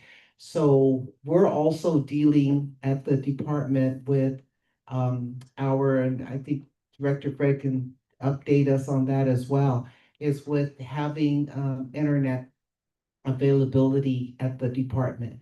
We have computers ready to go, laptops for our inmates so they can have access to educational opportunities for them to be having meetings with their families, reunification. However, that's a big challenge for us, and we're in an old facility, some 50-some years old. We're looking forward, and I know the Lieutenant Governor's here, and he feels our pain that we're looking towards a new facility sometime we hope in the near future. We're working on that. In fact, the governor has put together a task force to get us going into a new prison facility. But that's a big part of it, is not having the technology available within the adult correctional facility so that they can access that. So in the interim, we have educators that come in, we have people that do training. Our casework and counseling division works really hard to provide that information and the exposure as best possible. But the bottom line is, that's our big challenge. As I said, we've got the computers, we're ready to go, but we've got to get that. Did you want to add to that, Director Fred? I just can say that Tyler Technologies, this is a big accomplishment of the Department of Corrections. Automated jail-based management system, similar to schools. You want to know the students' records and how you can develop that student. You want to know the students' records in schools. They're automated, right? You want to know the inmates and their opportunities to be eligible for certain programs, education, technology. Our jail-based management system provides a profile of that inmate, what that inmate's capabilities are, their security classifications, because there's always a balance between security of that inmate and the opportunities for them to advance, as the question was, what we could do to ensure inmates are eligible for some of these programs and develop, because sooner or later they return back to the community. We want them to be productive citizens. Thank you. Thank you, Director Fred.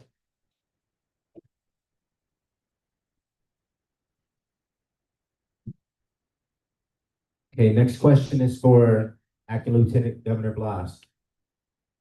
In an era where technology is transforming governance, how is the Guam legislature leveraging digital tools and media to enhance transparency, make lawmaking more accessible, and encourage greater public involvement in legislative affairs? Well, it's interesting because just a couple of days ago, we had a meeting in my office, and this was an effort to be able to, I guess, enhance our research and bill writing capabilities through the introduction of AI.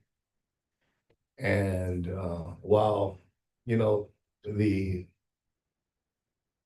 presentation was, was promising, it also then presented a number of I guess setbacks that we had, or stumbling roadblocks that we had to deal with. And one of the things that I've also just, when in the introduction of it, I says, look, I appreciate the ability now to be able to access more information necessary to do the research to be able to come up with great legislation. But I don't want this to negate the need for face-to-face interaction. The need for a conversation to be had, discourse to be had outside of the digital world. There's a lot to say in a conversation when you're looking into the face of an individual and you're asking them a question.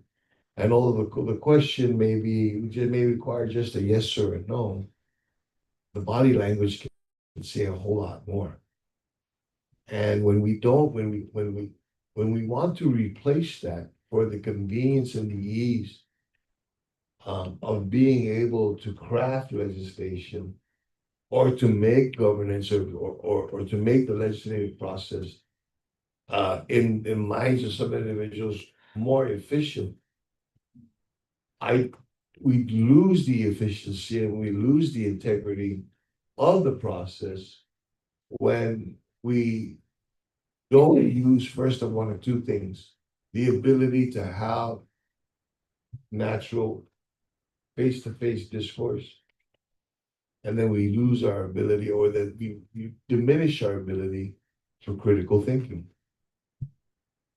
One of the fears I have with AI is a lot of times it's just, and we've all experienced it.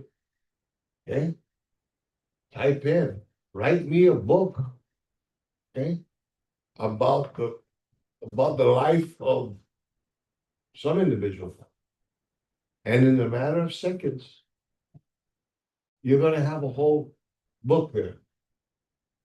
But did you understand? Did you read? Does that truly reflect what you wanted to say, or did you want it to be portrayed? So it's scary. Another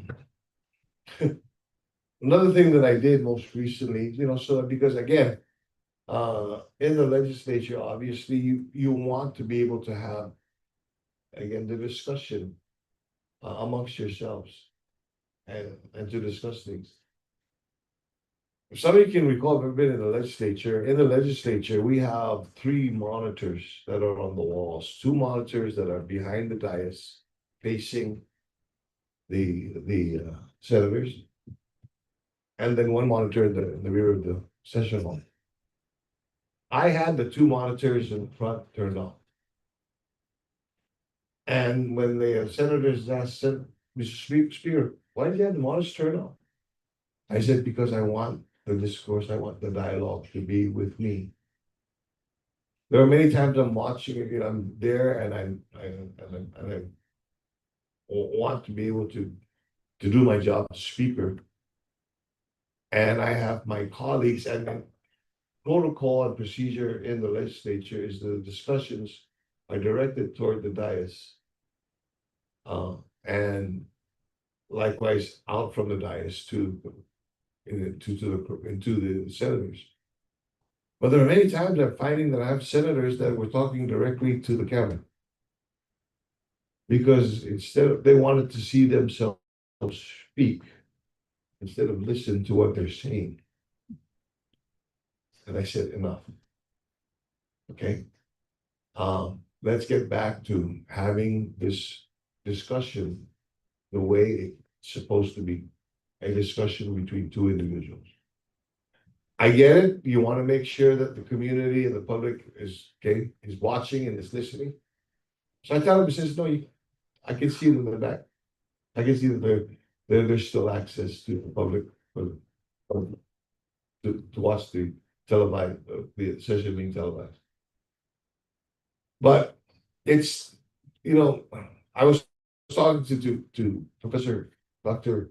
Senator Boss. Dr. Guthrie was my boss when I was in the police department back in the day when I come to work as a police officer, may have to spend the rest of the day at the fire station. Anyway, I was talking to Dr. Guthers and Senator Guthers, and I served in the legislature many years ago. And just the stark difference today, in how it is operating, that unfortunately I can attribute, and I do attribute, to the advances in technology. Before, we would have been able to sit down and have discussions on the makeup of law and share information by opening up books. We used to have the red books that would have all the different laws, succession laws. To be able to do that research, look at the legislative intent, discuss the legislative intent amongst us so that we all understood it. Okay, and then have that sometimes contentious, lively discussion, but still be able to say, okay, Doc, I didn't vote for your bill, but you owe me lunch. Okay, happy birthday, you owe me lunch. And that's gone today. That's gone today, and we need that, but that's a very important part of needing to ensure that the human factor of not just the creation of law, but in the governance of law does not ever get replaced by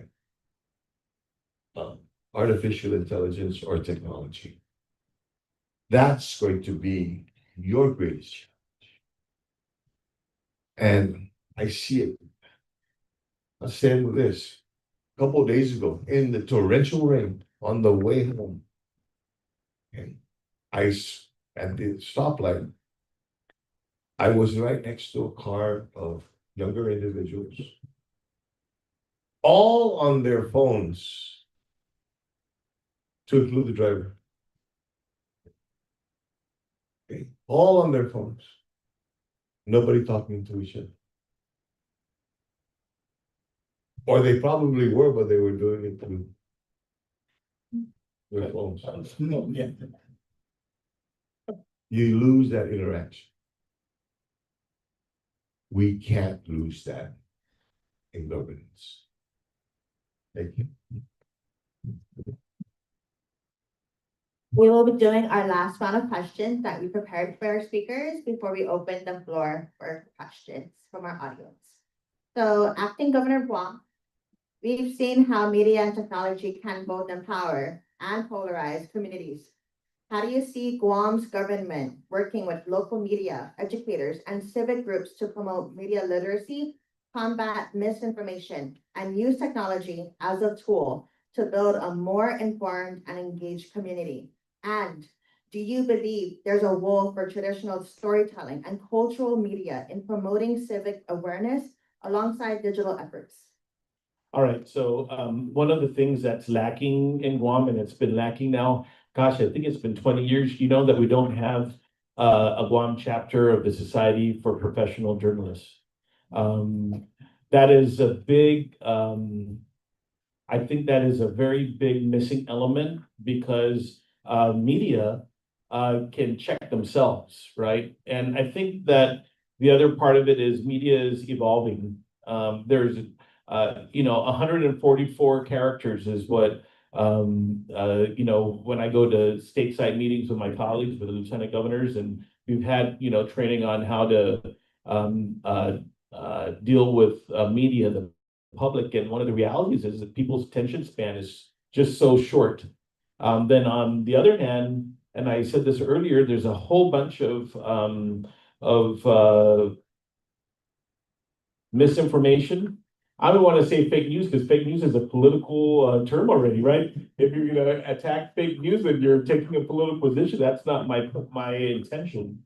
So we're dealing with uncharted territory. I think that it would be great if the media outlets would have a chapter, because it encourages and ensures standards in journalism that is self-regulated. Without the government. The government doesn't have any business regulating journalism. That is a basic tenet of democracy, is having a free press. That being said, we're living in a whole different time now.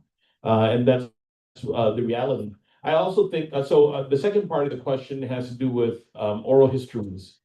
And I think that, across the Pacific, and especially in Guam, oral history is an essential part of our being. It's a big part of our culture. And one of the advantages of technology is that storytelling is so much easier and more cost effective with the technology that we have today. I mean, you can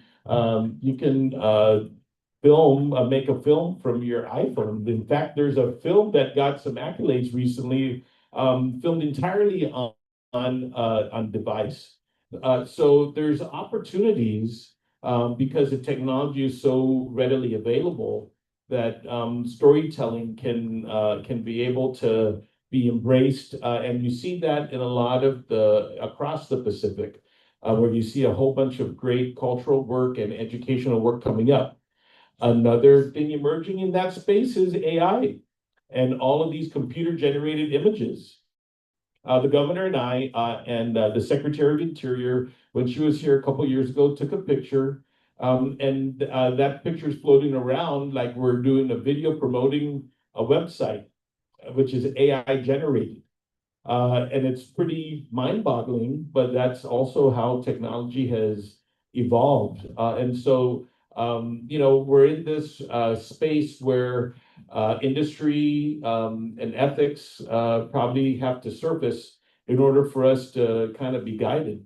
There are images and videos out there that are entirely fake. They have the president, out there talking about things that he never said. They've had this on all the public leaders. So, and people who might not be as advanced or as knowledgeable sometimes believe that stuff. That's why, having a self-regulated press is probably so much more important and necessary these days. Thank you.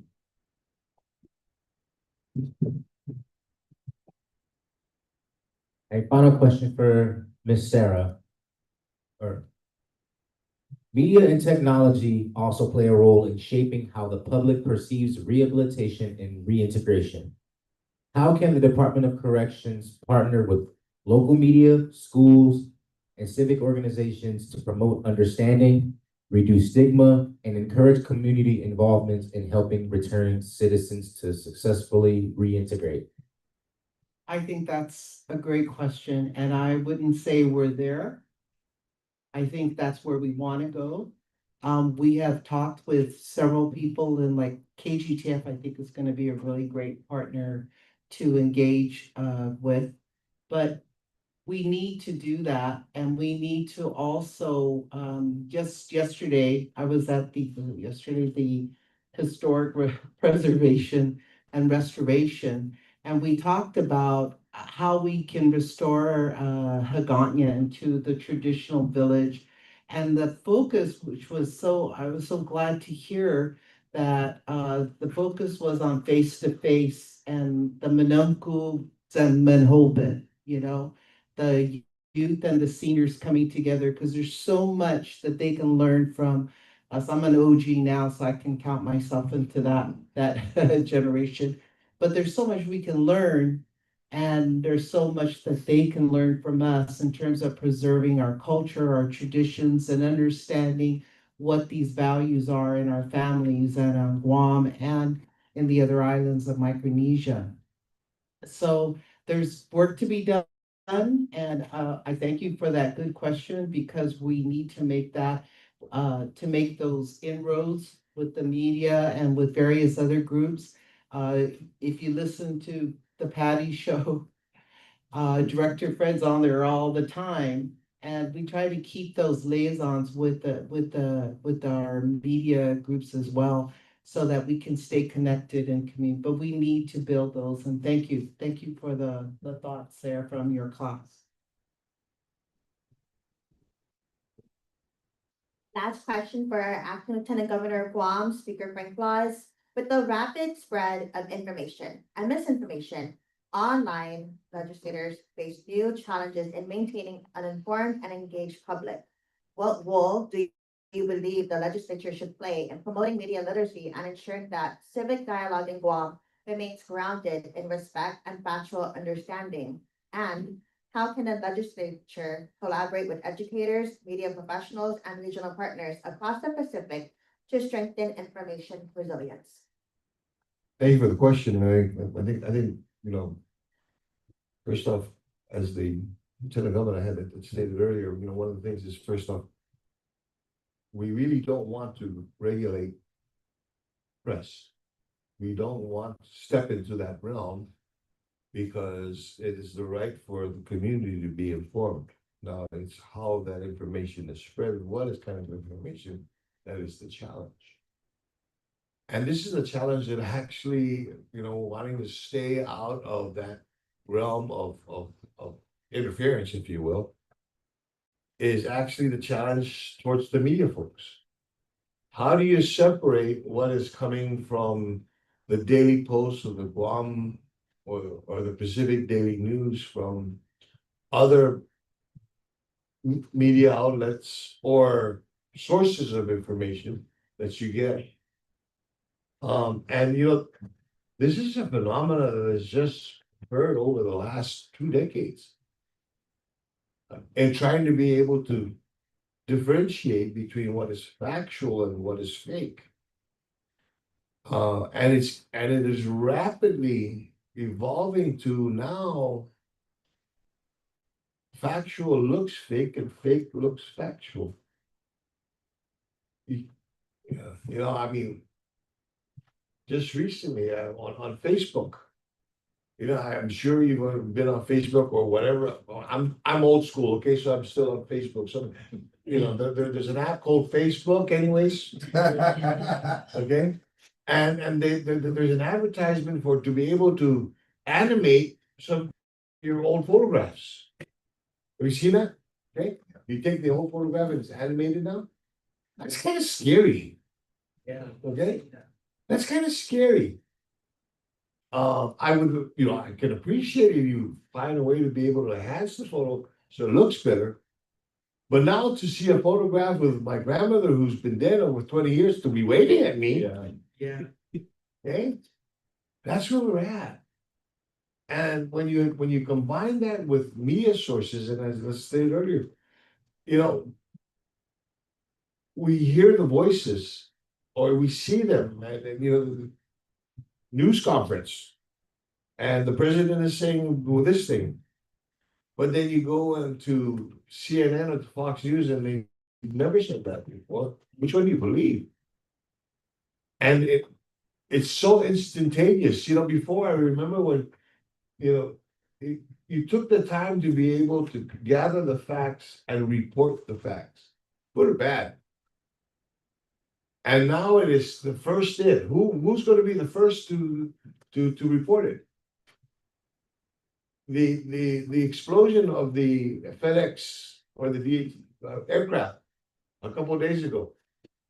It was all over social media within seconds of its occurrence because of the ability that you have in your hand to be able to broadcast it without checking the facts. And we've become so reactive to this that we think that, it's like the old adage. I still must have money in my checking account because I still have checks in my checkbook. Okay, remember that? Yeah. Okay. Now we don't even do the legislative because we rely on basically technology to be able to tell us whether or not we have to look. So I guess going back to whether or not it should be regulated is, first off, is it a matter of it being put out there, or is it a matter of whether or not we're going to take the time to verify it? Ronald Reagan once said, "Trust but verify." And maybe more so today, we need to be able to do that. Okay. Read it, but verify it. Yeah. And does that require legislation? I don't think so. I think it's a matter of our community, those that use it, to know how to be able to use it wisely and use it without malicious intent, because just knowing that there can be malicious intent. Thank you. Thank you. So now we would like to open the floor for questions and answers. Stephanie will be going around with the microphone. Just wave at her if you have any questions for any of our panelists. Please don't be shy.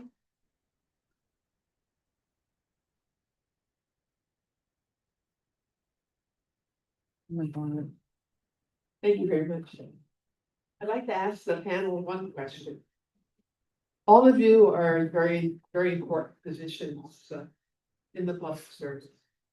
Sarah with Department of Corrections, your next background is social work and related areas. Of course, our Lieutenant Governor has done so many things, public and private sector. And our speaker started his career as a police officer. And he knows the problems on the island. Getting from he's been in the legislature many terms. You know, our country's going through changes that none of us ever anticipated. And of course, a lot of these changes are controversial and difficult to embrace. But nevertheless, this is our country. We're part of the United States. I'd like to ask you how you're able to balance out these dramatic changes that are occurring in Washington that affect the island. We've seen some effects of the financial part of the grants, holding back the funds. Of course, I'm very concerned about education programs that are not being funded or being targeted. And one big one, and it's going to require the leadership of our speaker and his colleagues in the legislature, our special education. We can't do those things.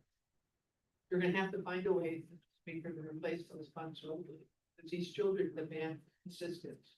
They need assistance. And DOE may not be able to bear these costs. Present resources to replace the federal money, we lose those funds. And the Lieutenant Governor, we've seen what happened with the SNAP program and everything. So I want to commend both the legislature and the executive office for immediately acting and finding a way to continue helping our people who need that assistance.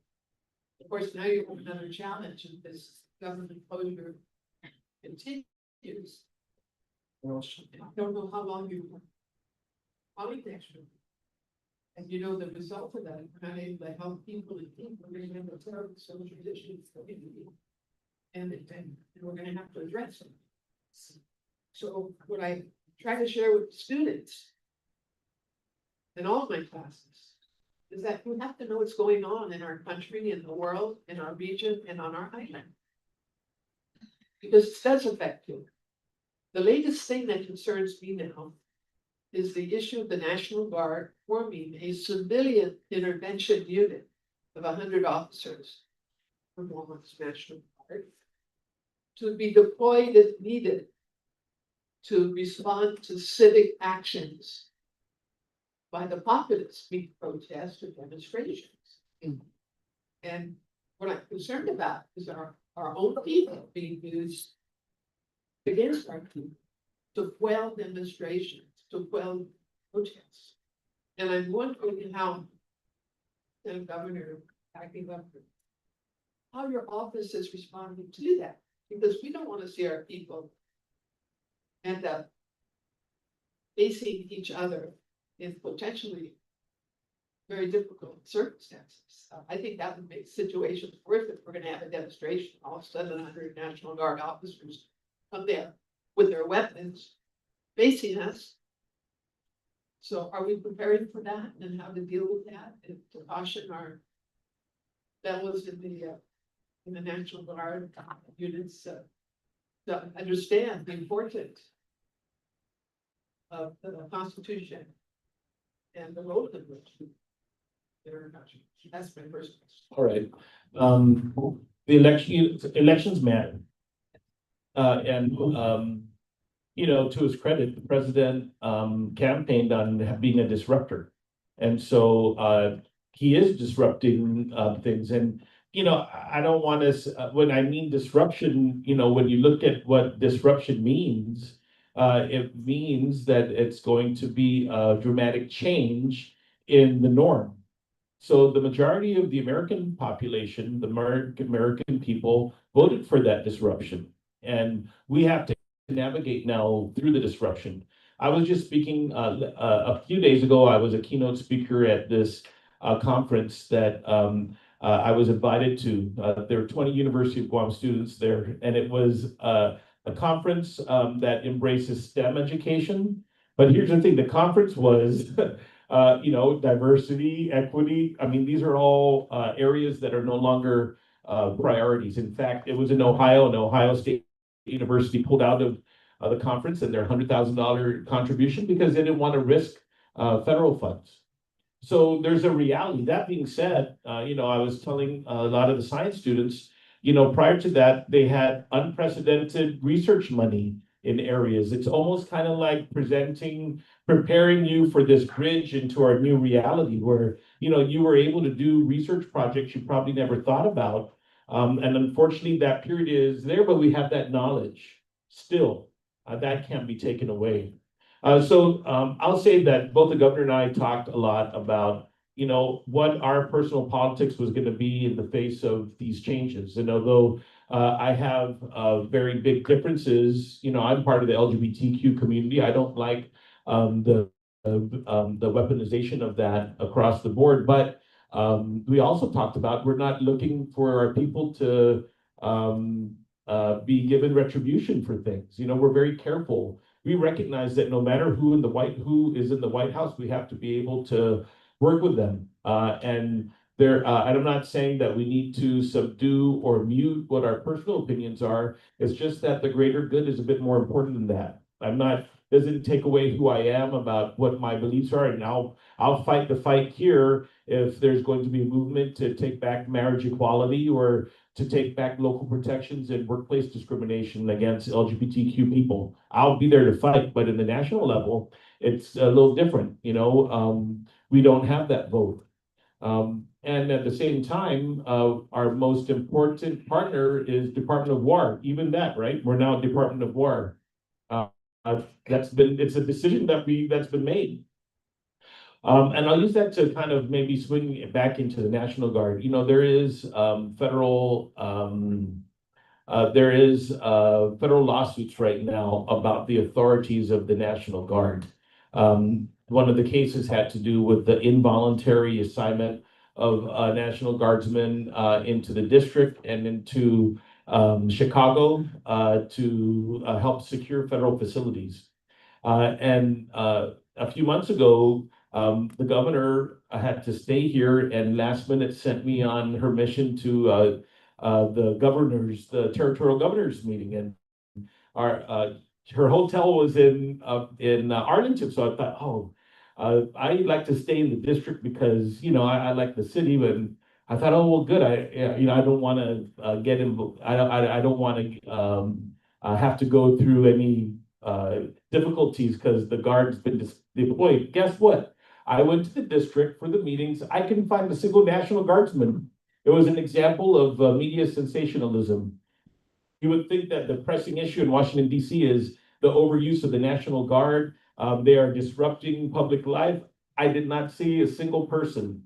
I heard that maybe they're down there in the metro, and quite frankly, there also is we need to feel safe and secure. And in some ways, I recognize that the need to assign responsible people with those authorities, that is an argument in favor of it. So there's a lot of discourse about the authorities. That being said, we have a very good professional National Guard. One of the good things living in a small island, these are our brothers and sisters and our cousins, our co-workers, and our civil discourse normally is very peaceful. Even some of the most agitating disruptions really is not really as bad as it could be. We don't know what to expect yet. There was a decisive, legally binding order for all guards of all 54 states and territories who have them to form these units. And I think that, there's a lot of legal considerations. And I imagine that there'll be some benchmarks that will be guided either by legal decisions or by good practice. Let's not forget that the National Guards across the 54 states and territories are very professional organizations. And I would say that, we should be optimistic that our people that are serving in uniform are going to behave respectfully. And those are some of the safeguards I see coming forward despite this change, this disruption that has occurred. Thank you. I think we have time for maybe one more question. Anyone from the audience before we wrap up? I could just add on to that train of thought. Let's not forget that the National Guard is there not to prevent free speech. It's not there to go against protesters per se. It's violent protests, which you lose your right to free speech once you become violent or start antagonizing. So, like you said, everybody in the National Guard and the military and so forth, they're professionals. They get training in that situation to make that decision on the ground, and they have a chain of command. They have rules of engagement and so forth. So what the wants to say is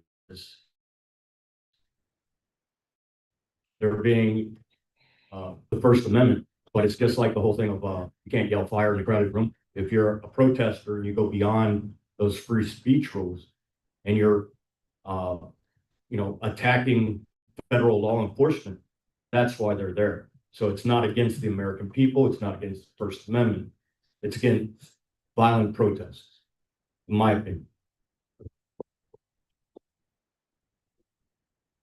Miss Patty, I'm coming to you. One second.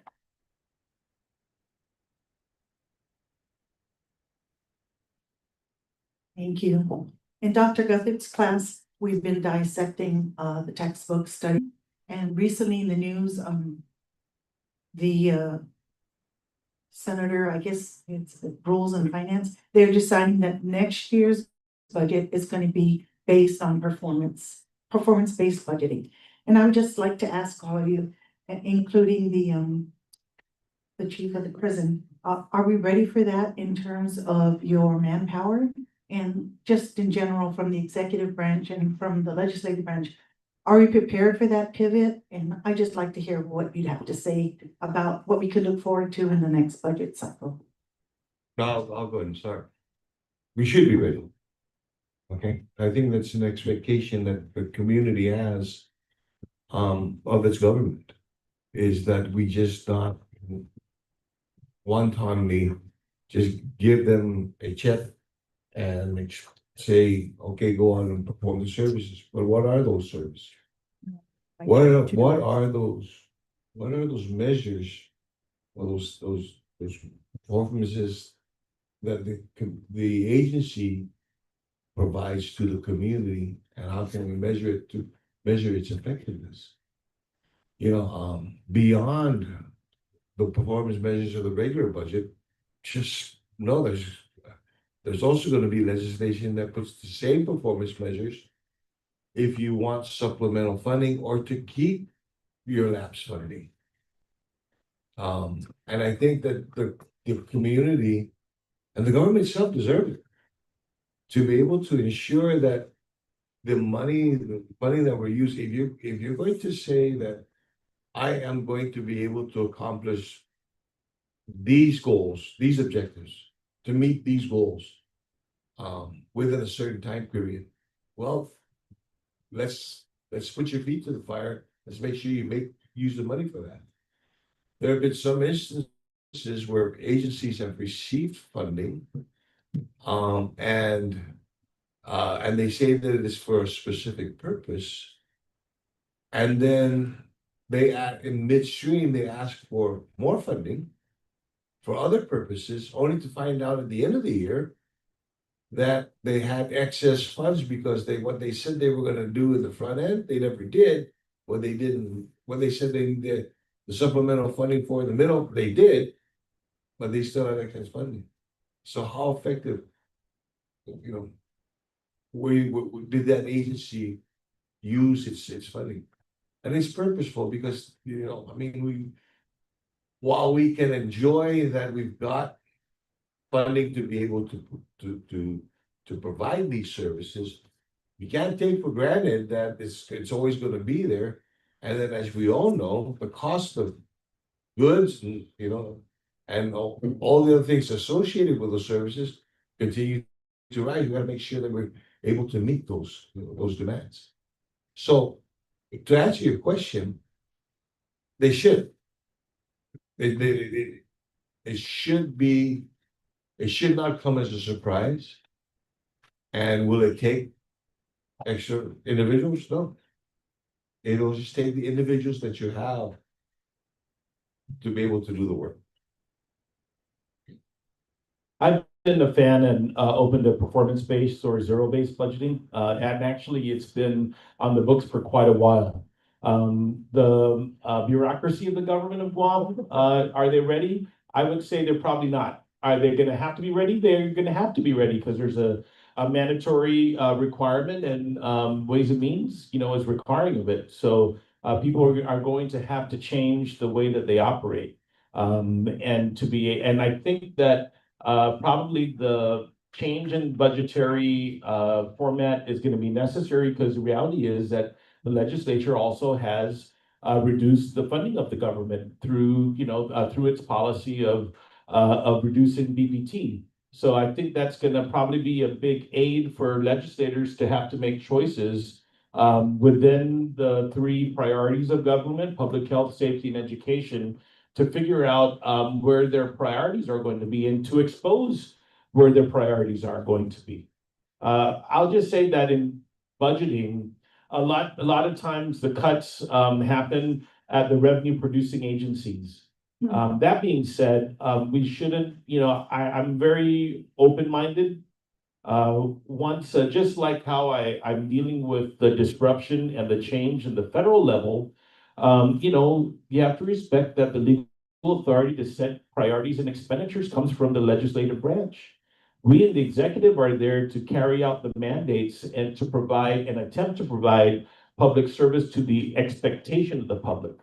And I think that this shift probably is necessary because we are going to have a reduced amount of revenues. We take pride in our administration that we've been able to be fiscally solvent by being aggressive in tax collections and recognizing the value of the federal contribution, especially through military construction, given that our tourism hasn't recovered the way that we would like. And tourism isn't going to be recovered to like until maybe a couple more years. And in a small economy, relatively small, we see and recognize now where the revenue streams are coming in from. That being said, the cost of living is escalating dramatically. And probably I predict Dr. Jones probably would say that this is also the time, in addition, that the legislature probably needs to consider an increase in the minimum wage. How are people going to? I just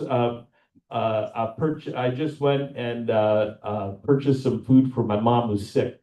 I have a nephew and my mom, they're sick today, so I went to Wendy's, got her a salad, got him, you know, his nuggets and fries, drinks, and the bill was $35, right? So obviously, we also have to confront in our society what is realistic. And I think that because, you know, we've been able to, the legislature has reduced the BPT and given aid to the businesses, perfect time now that they need to reinvest in the employees. And the employees need to be able to live on Guam and be able to afford eating lunch, you know, or be able to afford. This is our challenge now. So the performance zero-based budgeting, this is going to be a reality.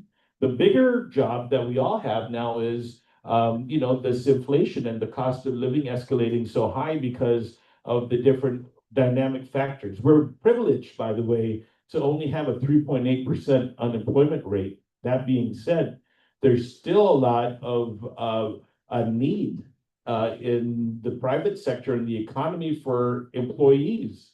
And on top of that, this is a whole different workplace culture for younger people in the workplace, right? What are their expectations when they go to work? And this is being felt across the board. I'll close by saying I was on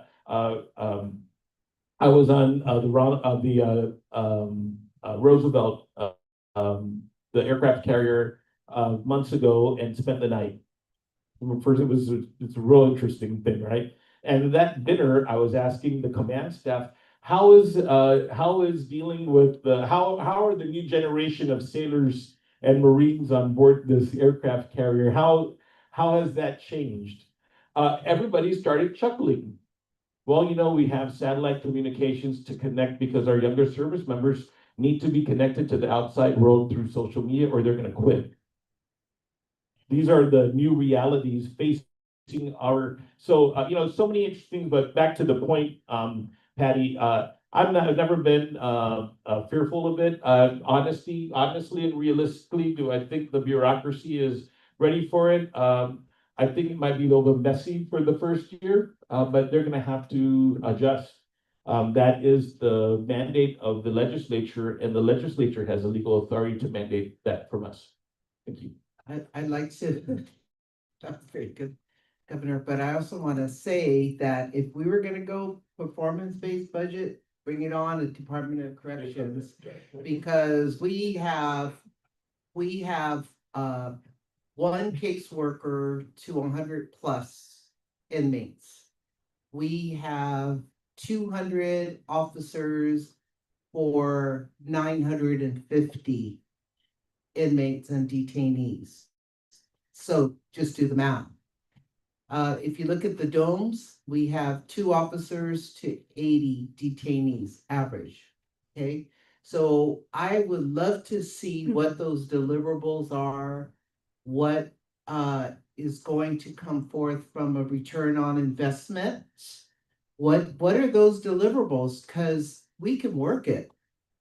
I'd love to sit down and have that conversation. And I see Director Feber like, yes, bring it on, because we will show you how much, if you see a corrections officer, please thank them, because they're doing some incredible work. Anyone at the Department of Corrections, with the number of people that are coming through, and I've been there a year and a half, and I am not seeing too much relief coming our way as much as we would like. So there's a lot of detainees. The courts are slow to process them. The Attorney General is fast to get them there. And we're charged with that responsibility to take care of everyone. So if that comes down, Director Fred's smiling because he knows, we all know, that we would look forward to that, because I think the Department of Corrections budget is probably gonna triple, huh? We're gonna do that. All right, thank you very much for the good question, Patty. Thank you, everybody. I would like to recognize the presence of Regent Mike Mahalawa, Vice Chairperson of the UOG Board of Regents. Okay, so at this time, we would like to present certificate of appreciations for our Government of Guam panelists. Once again, round of applause, and we'll be presenting them with a certificate. PA-525 course, please make your way up. We'd like to take a class photo with our panelists.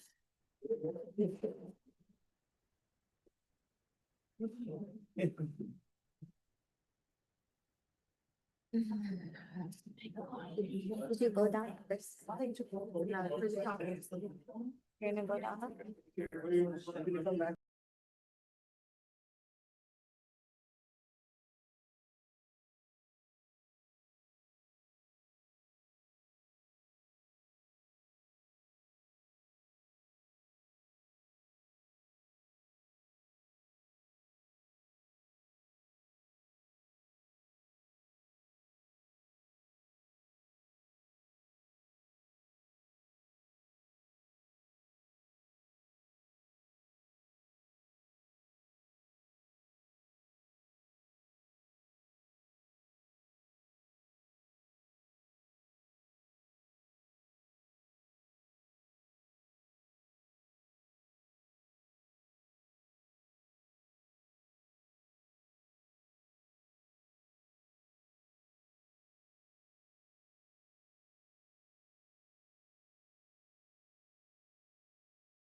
Hope you had the chance to connect and recharge.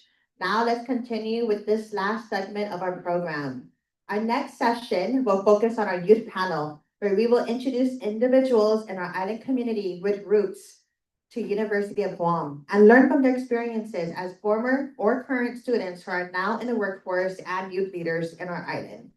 For our youth panel discussion, we are joined by Kiana Ardiente, President of UOG Student Government Association. Kiana Yabut, Executive Assistant with the Guam Visitors Bureau. And Brianna Tabiles, Investment Portfolio Associate with the David Beaver and Associates of Raymond James. Thanks for having me. So for our youth panel, we have 3 questions, and afterwards we will open the floor for questions and answers for our panelist speakers.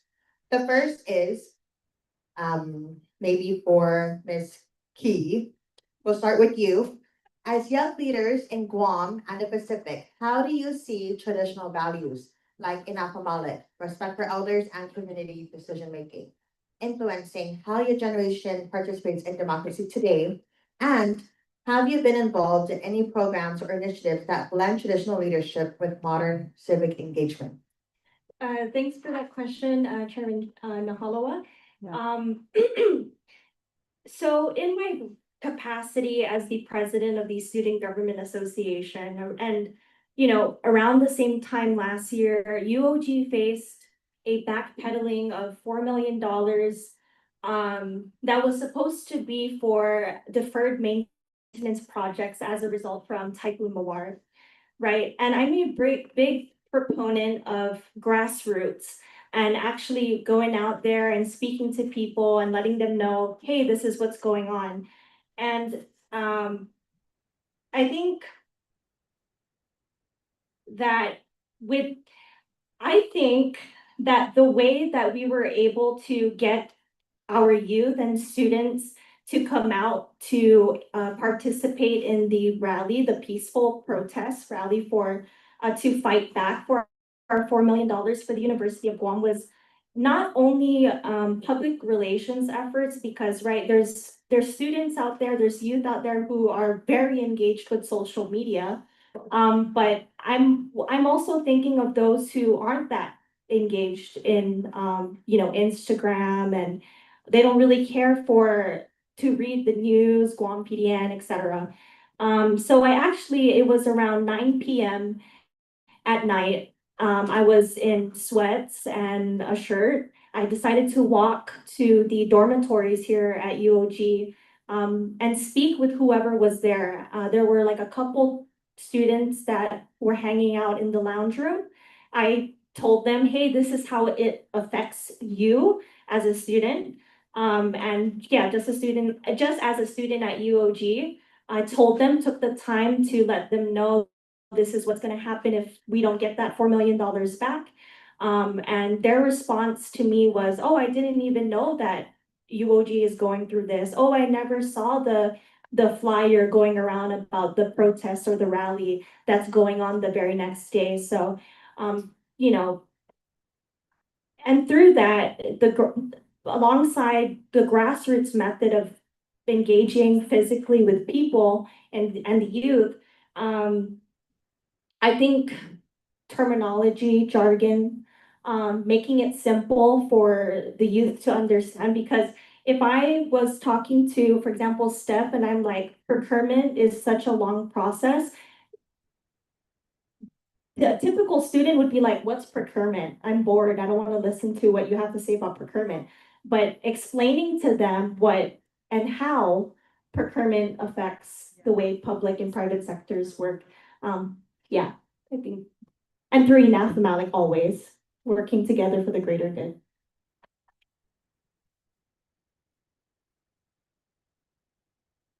The next. Are we all answering the question? Okay. I think, well, first half a day, my name, as Tracy said, is Kiana. I'm gonna hold the mic because it's kind of, I feel more comfortable this way. Kiana with an I. So I think now more than ever, young people value community. the world just kind of is continuing to divide people into different groups, different sectors, and I think young people know that there is a lot of strength in having solidarity and a supportive circle around you. And I think that principle of valuing community is really what guides young people today. I was just talking to Nevaeh earlier about this, but we're seeing a lot of young voices at rallies, at protests, at celebrations. I mean, this whole panel here, all of you, and I think, the reason why we're showing up to things like this is just because we're rooted in this belief of supporting not only ourselves, but each other, of uplifting not only ourselves, but each other. And that's a very island value in Afat Malik.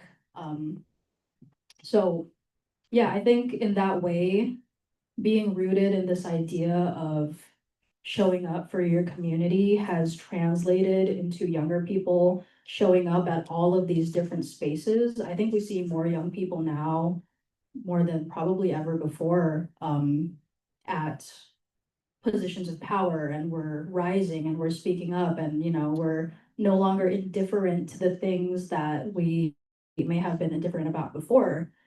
And I think it's because that we know that if it's not us, then it might be no one, right?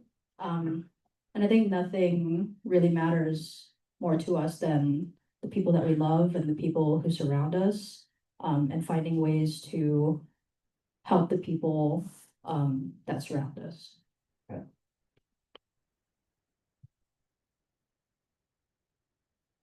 Well, I'm also gonna, use the mic this way too, because I feel a little bit more comfortable this way. But thank you all for having me here. I'm Brianna Tabilis, and I'm more of a finance major, more so a public administration. So I'm taking a look at this at a 10,000-foot view more so often. So I kind of just jotted notes down. So our cultural values do guide how we lead and, of course, serve. And Afat Malik teaches us how to work together for the good of all and not just one. And I think that kind of represents how we are as an island, right? Where we're not just focusing on our individual goals and objectives, and more so over just, of course, the good of all. And I think that kind of goes hand in hand with UOG, right? We're all here trying to better ourselves, but also for the better of this island. We also take a look at the respect for elders. More often than not, a lot of people, especially the youth, they really don't pay attention to their elders anymore. There is this lack of course, disrespect towards the elders, but I think, they're a great gold mine, right? They hold the wisdom and the knowledge for future generations that, not a lot of people take advantage of. And so I feel like the ability to connect with, your elders is the best to, of course, act and lead for the future. And lastly, community decision making. It reminds us that every voice here matters. We all do different things. I'm an investment analyst. You guys are public administration. We all do different things, but the fact that we're able to set aside our differences and come together, I think it shows a lot for the community. And I think if we continue to work towards the greater good for everybody, then I think we're in the right road ahead as well.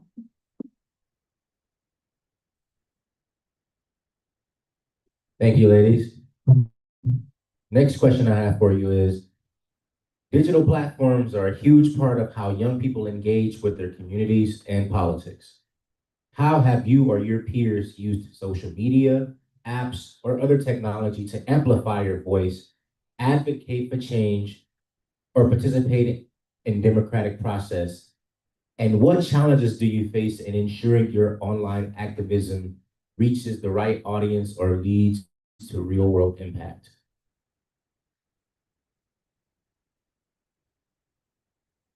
I'll go ahead and start.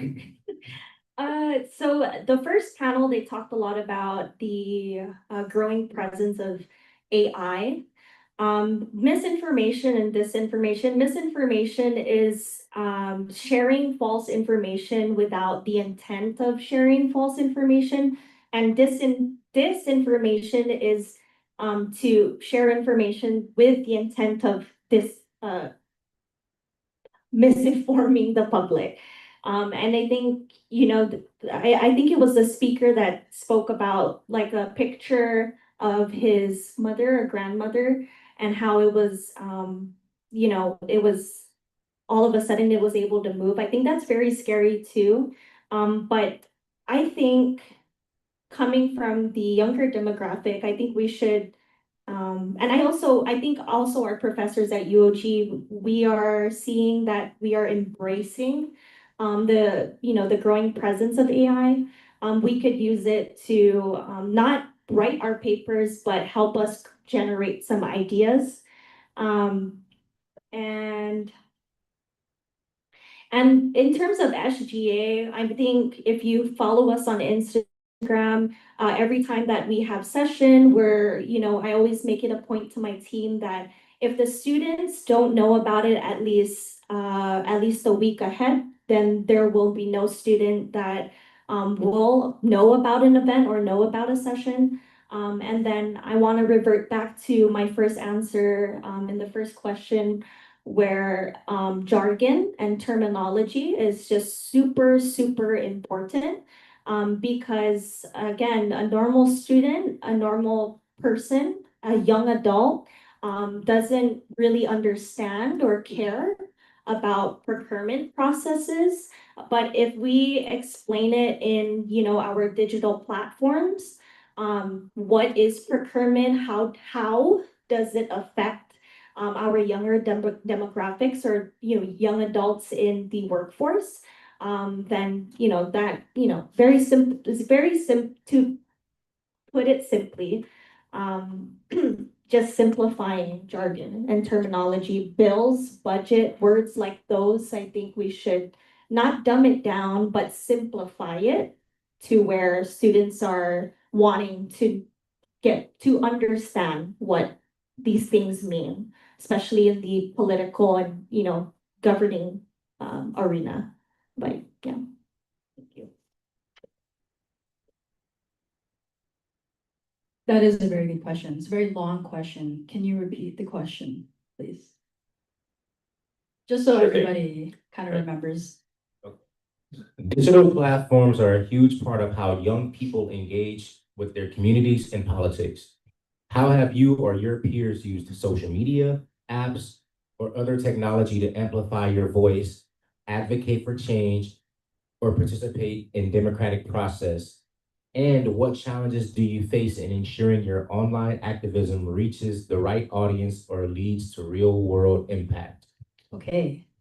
So before I answer this question, I'm just gonna tell you guys a bit more about myself. So prior to working at the Guam Visitors Bureau, I was Chief of Staff for Senator Parkinson. Prior to that, I also worked for Senator Amanda Shelton and Senator Regine Bisco Lee. And then during all of that, I was the Deputy Director for a nonprofit group called Famalawan Rights, that group, which at the time of its conception was the only nonprofit group on island that sought to expand safe access to reproductive health care. So I'm going to talk about my work in Famalawan Rights for this one, because it was a crazy time a few years ago for us. So the height of the organizational work that we did in Famalawan Rights was probably in 2021. Stephanie is the executive director, just a fun fact.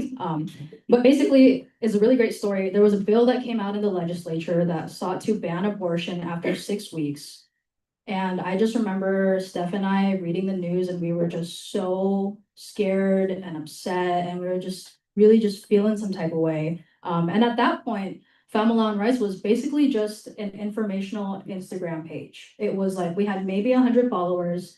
We were just posting, did you know this about birth control? Did you know this about, like, it was like that kind of page. Like there was no like machine behind it or anything. And then that bill had came out. Stephanie and I created this like quick Canva, like really upset post, like why you should hate this bill kind of post. And we were debating whether or not we should pay an extra $1 on Canva Premium for like a fancier picture of a woman. Anyway, we paid the $1 and we put out the graphic, and it just boom, like it skyrocketed. All of a sudden, within the span of like weeks, we gained probably over 1,000 followers. And we were putting out more and more graphics as the bill kind of continued through the legislative process. This was over the span of maybe 3 to 4 months, and in that 3 to 4 months, we held 3 to 4 protests with at least 100 people present at each protest, and our followers again rose over like to 1,000 people. And then the public hearing came, and dozens upon dozens of women, of doctors came against the bill. The public hearing was 8 hours long. And if you know anything about Guam public hearings, they're usually like maybe an hour long, 3 hours if it's like really controversial. The public hearing was 8 hours long. Okay, like it was crazy. I was so tired.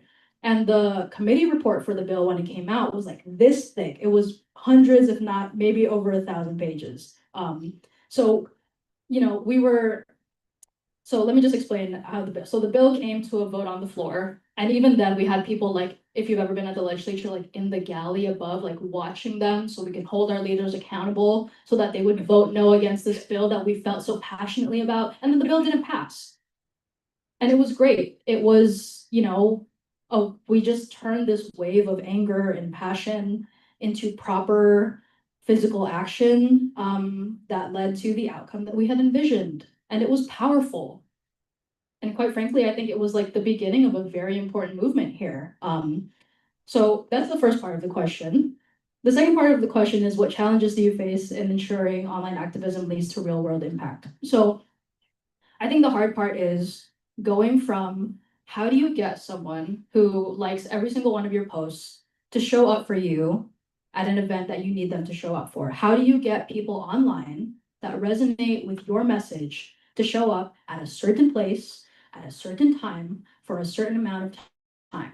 That's, I think, kind of where people will get stuck. And I think one of the avenues that we use and that I still continue to use is through partnerships. During that time when we were doing all of this organization and all of that, we partnered with different nonprofits group, the Micronesia Climate Change Alliance, the Bureau of Women's Affairs, the Guam Women's Chamber, so many of these groups. And basically what we did was we sat down with these people. We were like, this is our message.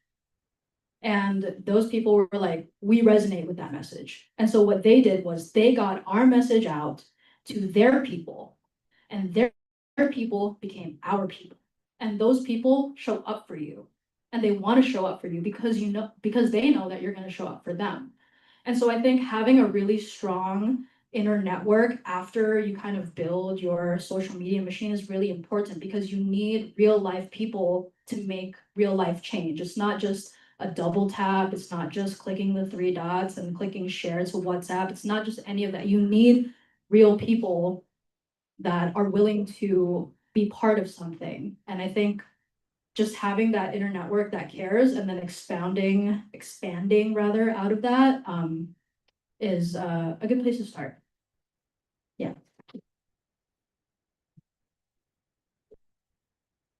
Cool, yeah, I mean, I definitely agree with the Kianas over here. I'm Brianna, by the way. Yeah, I definitely agree with the Kianas. They hit it right on the target.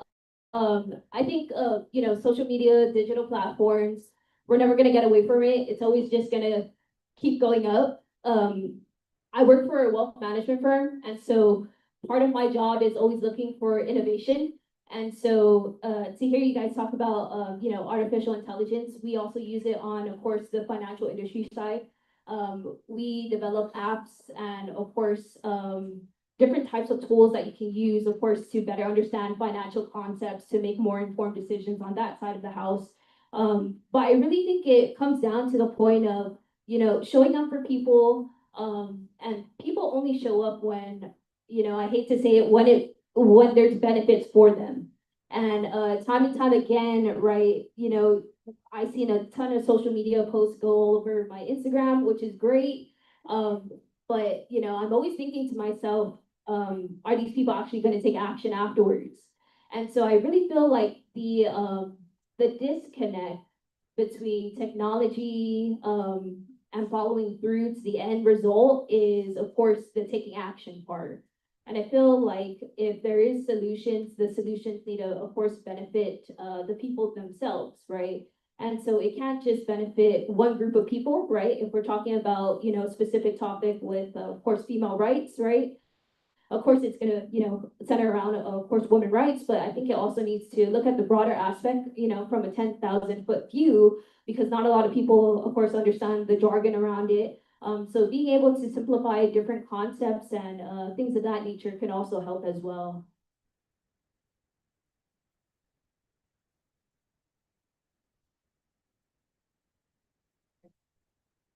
Hello. Before I go to the last question, it's just great that this just happened to be the two Kianas and one Brianna. And shout out to my sister-in-law, she just confirmed with me yesterday, Brianna. Anyways, the last question before we open up the floor for questions from the audience is, many young people feel disconnected from politics or unsure how to get involved. What strategies or initiatives do you think would help more youth in Guam and the Pacific become informed, active participants in democracy? And how can schools, community groups, or local leaders support youth in taking an active role in civic life? I was talking with Dr. Guthertz earlier, and she told me about back then, when they would host public hearings, they would bring it to the campus. And nowadays, at least all of the public hearings that I've attended and provided written and oral testimony for on behalf of the University of Guam, it's always been at the Congress building.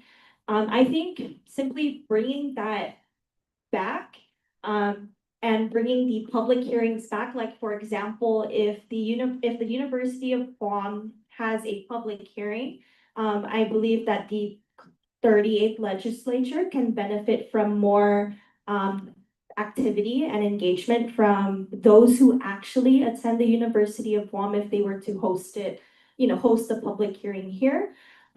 If it was dealing with public schools, the Guam Department of Education, they would host it at the Department of Education Hall.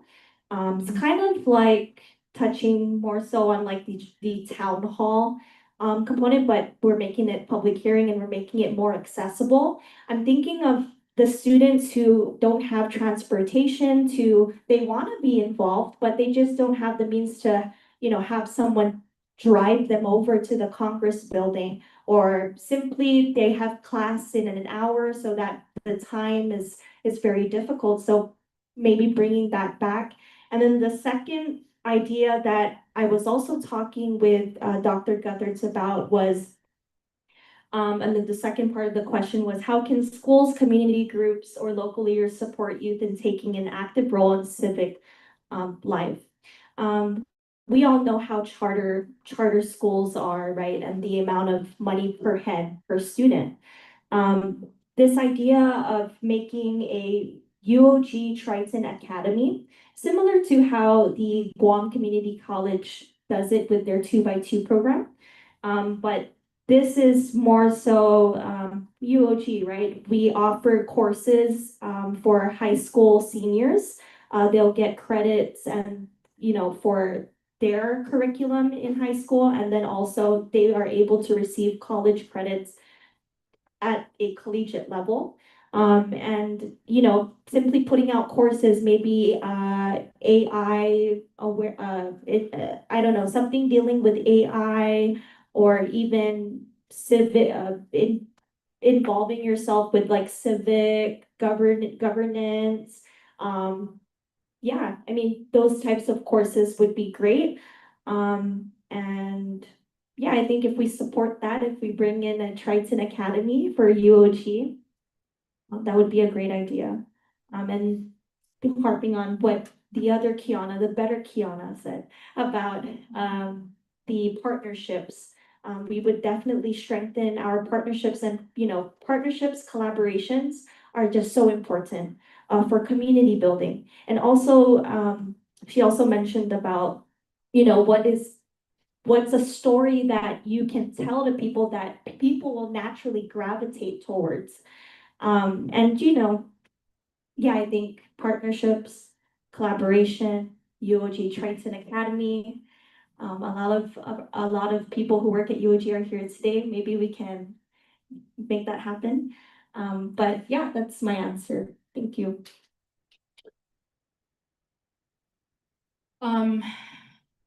Okay, so I think in terms of getting the youth involved, I was talking to Nevaeh from KUAM about this earlier, but it's twofold for me. I think it's get informed and then it's get involved. Read. I know it's hard, read the news. I know as MPA students, as maybe, you know, undergrad students, you probably have 60 pages of whatever scholarly reading that you need to do, but read the news. It's really important. Read it from multiple different sources, read the comments on the news. Think about how it makes you feel. Does it make you feel angry? Good. That means you care about something. Does it make you feel sad? Good.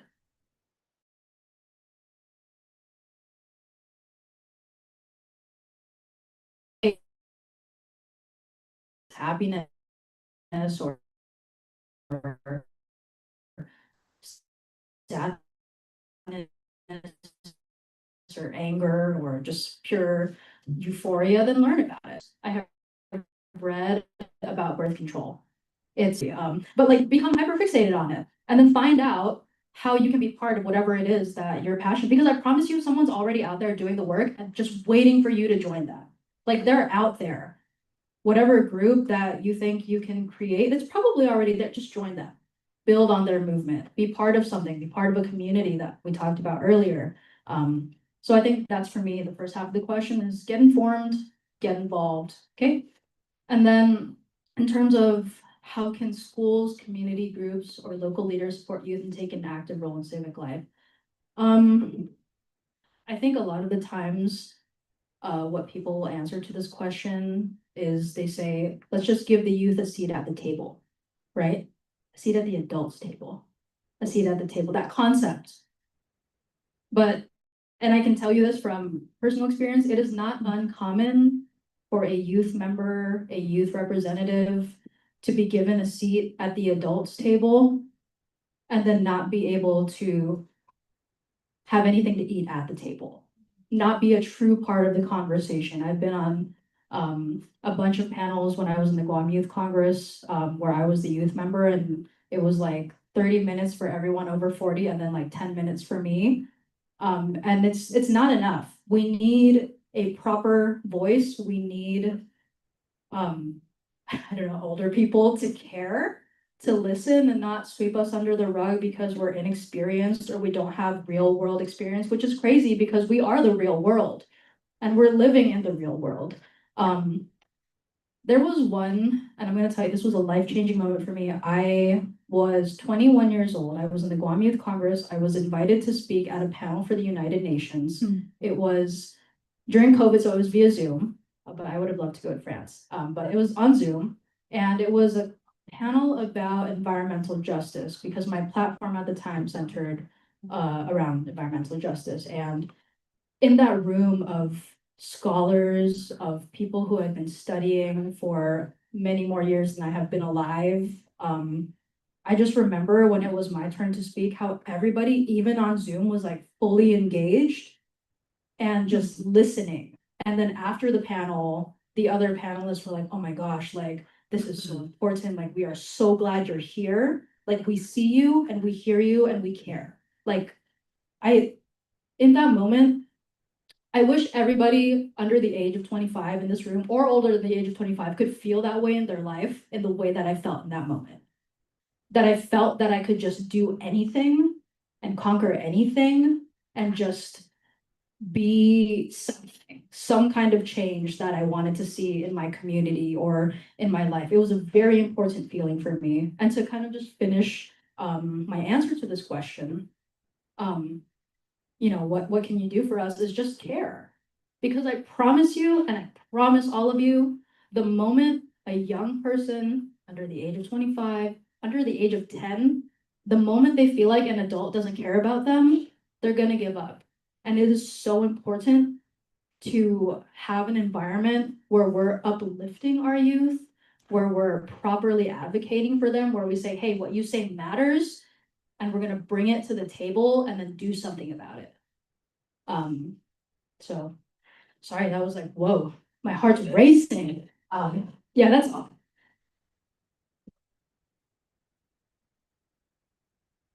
Could you repeat the question one more time, just so it's fresh in my brain? Of course. On that note, I just really love what Kiana just said. to just have a community of making you feel heard. That is very important. So to repeat the question, many young people feel disconnected from politics or unsure how to get involved. What strategies or initiatives do you think would help more youth in Guam and the Pacific become more informed, active participants in democracy? And how can schools, community groups, or local leaders support youth in taking an active role in civic life? Okay, thank you. Yeah, I mean, I definitely agree with the Kianas on the left.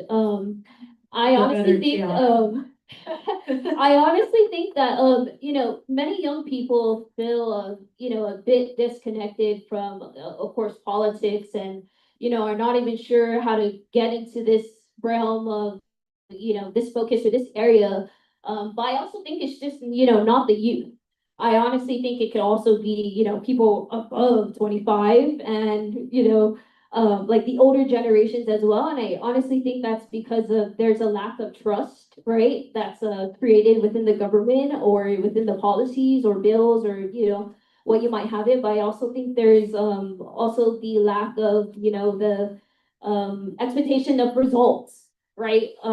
You know, being 27, right? I'm all about, okay, what are the results? I always have to look at the results. What are the facts, right?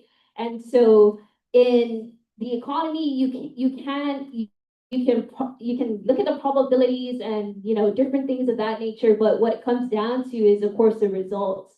And, you know, being here and listening to, you know, all of the answers, I feel like, you know, part of the reason why the youth does not take action into politics is because there really is just lack of results, to be honest. I think the only way to really change that is to deliver those results, right? And so, you know, mom and dad for me teaches me about, you know, the core subjects of life, right? Finance, you know, go get an education, especially on Guam. Education is the big thing. If you don't have your education, right, you know, you're gonna struggle a little bit more, you know, through life. So, you know, I think it starts from, you know, the ground up, your values, your morals, that, you know, what your parents teach you, right? And so, you know, if your parents, you know, take a look at the government and they don't see the importance of the government, politics, and things of that nature, could you just imagine what they're, you know, presenting to their children? And so, you know, to flip the switch around, I think it's just more so, you know, have these, you know, the government officials, you know, actually deliver the results, right, to the people. I think that's the best part of it all. And from there, we can, you know, start to build, you know, the support, right? The foundation is the government, right? And everything of that nature. The support should be, of course, the forums, of course, these mentorships and internships, which is the greatest part of it as well, right? Many people learn through experiences, and I think that's a great way to kind of delve into, of course, politics as well. So definitely think these guys are right, mentorships, internships, but I honestly think it's just more so, you know, less talking, more doing for sure. We all are kind of tired of with the, you know, the same old tactics, the same old strategies. I think it's, you know, really time for, you know, new strategies, new innovation. I'm not saying, you know, go reinvent it. Of course, there's strategies out there that work. Figure out what works, where you can improve, and just deliver on the results. And I feel like once the results, you know, speak to themselves, then, you know, more people would be a little bit more engaged, right? In finance, I'm all about risk and return, right? If you're retiring, I'm not going to throw you into a portfolio that's going to give you the most risk and less return. It just doesn't work like that. You're not going to retire where you want to be. And so the same applies, I think, to politics, right? Where you can take a lot of risks, but just know people are expecting also a return. And so, you know, mentorships, internships, you know, being more a little bit educated on the different topics, I think really helps as well. Thank you.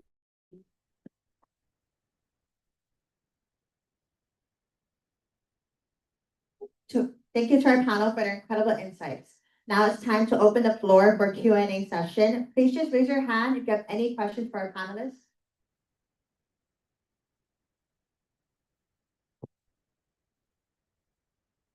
Yes, see, get involved. Get involved.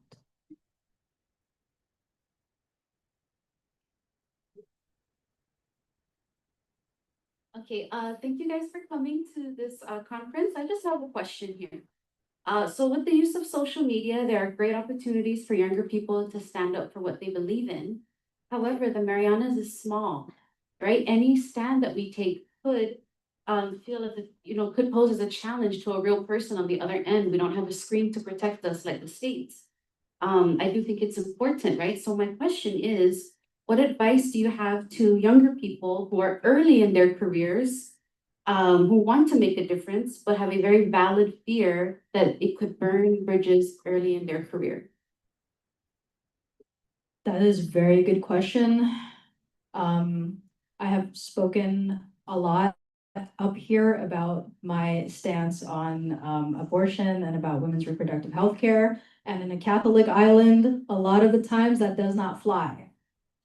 Okay, a lot of the times we talk about things and it's super taboo and you never talk about it. And so when I used to do a podcast for Famalan Rights. It was called Famalan Talks. And I remember at the time that it was put out, people were calling me like baby killer, murderer. And so there were like some safety measures that had to be taken. And then the conversation happened with my family because I come from a very conservative Filipino Catholic family. But I think if I were to like go back in time and like tell myself something, it's that one, your family is always gonna love you if that is something that you're worried about. I promise you, I could kill a person and my mom would be like, I still love you. It doesn't change the way I feel about you. And I think having these conversations is actually very healthy in bridging these generational gaps, because at some point, my mom may not fully agree with me. My grandmother, up until the day she died, did not fully agree with me, but they loved me and I knew that and they supported me. And so I think and I know it's crazy, like, how do you not be afraid? Just don't be afraid. But just breathe. I also teach Pilates, so breathe very deeply and just really think about what matters to you and how much it matters to you. And once you realize that something really, really matters to you, then that fear kind of dissipates. And then you're able to find avenues in which you can advocate for your cause. We even had a lot of people, if you're not like at that point yet, where they would just donate money for supplies for signs, and they'd be like, don't tell anyone I gave you this, or don't tell anyone I was here. I don't want my mom, don't take my picture. I don't want my family to know I was here, but I'm here for you and I support you. We had nuns for abortion. Okay, like it was like, you'd be surprised. It's a thing. Yeah, it's a thing. Catholics for choice is also a thing. But yeah, I think that's kind of where I am with that, for sure. That's a personal one.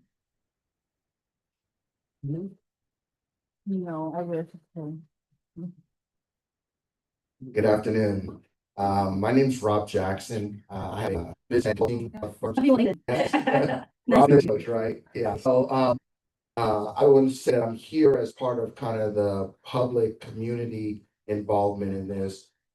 And I have a comment and a question. So first, the comment is, you all should be so proud of yourselves. From the young people, not just on this panel and representing, but the young people who put this whole thing together. I am so impressed with all of you. So thank you so much. That's the first thing, the comment. So question, it's kind of a derivation on the first question that you got. So that was kind of social and cultural pressure that you might find or feel as a young person here on Guam. What other limitations or barriers or difficulties that you find being a young person on Guam trying to participate and make things better?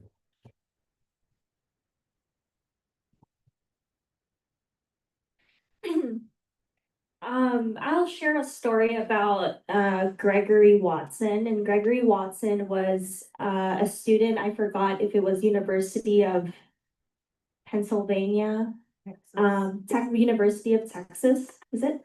And he wrote a paper for a professor. It was something having to do with one of the amendments on the Constitution. in a nutshell, the professor failed Gregory Watson. He couldn't take no for an answer. I wouldn't take no for an answer, and I would go to the next level or the next person in charge and see how I could change whatever it is that I'm trying to make a change in. So ultimately he took it to I believe the Congress, Dr. McNinch, Miss Patty, right? And in state legislatures, he lobbied a lot of people, and it resulted in it becoming the 27th Amendment. So young people have the power to change. And I share this story because there's also power in numbers. Right now, we all know that Guam is an unincorporated territory, meaning there are two parts of the Congress of passing things, right? Making stuff happen, which is the House of Representatives, and then you have the Senate, right? That's half of the legislative process. Right now, Guam we vote for a congressman or woman, and they're a non-voting delegate. We have representation within the Congress, but we just can't vote. And I talk a lot about this thing with Dr. McNinch. And there's a part within the Organic Act of Guam that is section 1423K, and it is the right to petition. Miss Patty also was able to act on that to kind of, see how we can improve our voices in the Congress, for Guam at least, right? For maybe not only Guam, this could also be for the rest of the US territories.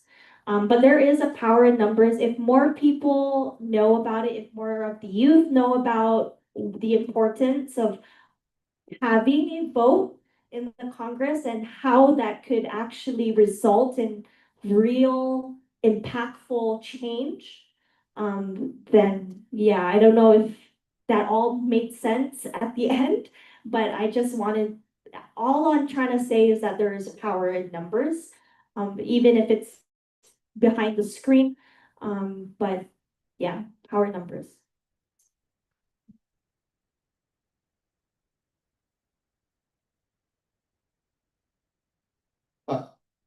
Thank you, Dr. Guthers, and thank you, students. Just very briefly, my name is Ron McNinch, I'm Chair of Public Administration and Legal Studies. So when you're 18 years old, you can vote, serve on juries, get married, join the military, buy a house, buy a car, live outside of your parents' house. You can travel anywhere you want, everything else. So last week, I was at the Guam legislature, and right now, Dr. Guthers and I are on the Guam school board. And I said, hey, 25 years old to run for the Guam school board, why don't senators, you make it 18? Why can't 18-year-olds, if they can do all these other things, why can't they run for the school board? Why not? And here's another issue I've had for many years is young people in our colleges flunk out of college for a semester, sometimes even longer, because they're forced to serve on juries. And it totally disrupts their semester. I've asked for years for the legislators to give some accommodation on that. Nothing's ever happened. I co-sponsored that bill in the Guam Youth Congress. The bill that would exempt college students from jury duty. Was it passed? In the Youth Congress, yes, not in the legislature. So I think we should work to have it passed in the legislature. And I think I was also the representative for the university at the time, just fun facts. And here's another question, and this is my final little question. When I was 17 years old, I could drink and smoke and do whatever I wanted to because I was in the military. And 18, everybody in my state could drink and smoke and do whatever they wanted. And here's a question. If you can do all these other things as an adult, how can young people allow other adults to impose artificial limits on them and say, oh, you have to be 21. You can do all these other things, and we're going to hold you responsible for all these other things, except drinking and smoking, you have to be 21. And to be blunt, I encourage all of you, don't drink and don't smoke. My point is, you shouldn't be making special rules because the most common drunk drivers, that's why they passed the drinking part, are men in their 30s. They're not young people 18 to 21. So how is it, and it could be, you guys could have the answer for it, why can't our youth focus on some of these, on issues with, a sense of fastidiousness, that is to see them through? Because there's something about it, I've seen this for many years. A group of young people will come through, they'll carry the ball for a little bit, it drops, and then the senders say, oh, ha, ha, ha, next group, and then they time it out again. So are there some approaches that could be used that could address that? Thank you.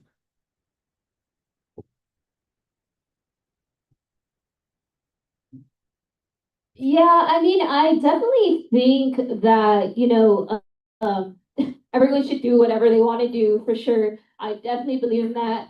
But I think there also has to, come to a time where, I'm so sorry.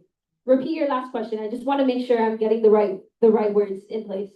How can young people develop a sense of continuity to see things through? Because by the time they're old enough to see it through, they're already old enough not to have the policies affect them. Yeah, I think the main issue, right, with with the youth, or especially my generation, is majority of the people in college, right, that I can speak to, everyone is, I want to say, doing the best they can, and I feel like certain issues that the youth see doesn't apply to the same people, right? For me, right, I feel like everyone in college, pretty much is struggling financially, right? And so you have to have like awesome parents that work great jobs to support you through college, through the whole thing, or scholarships, grants, any of those things, right? So I think that's a bigger issue that most of the youth, like, that's at the forefront, to be honest. And I think that, like, when it comes to like the other issues that circle around like politics and things of that nature, it's more of the back burner, right? Because we're facing more things that hit home to the reality of things. And I think that's a big part of this generation, my generation, what we're facing, right? We have to double job, or do things that are not traditionally, right? And so like I'm still living with my mom and dad. I'm in the finance industry. It feels like I'm never gonna be able to buy a house, right? For example. So that's like my main issue, right? So everything else to me, it's almost just like back burner stuff. And so I think it's just, everyone has different expectations of which issues, are, pressing to them, per se. And so yeah.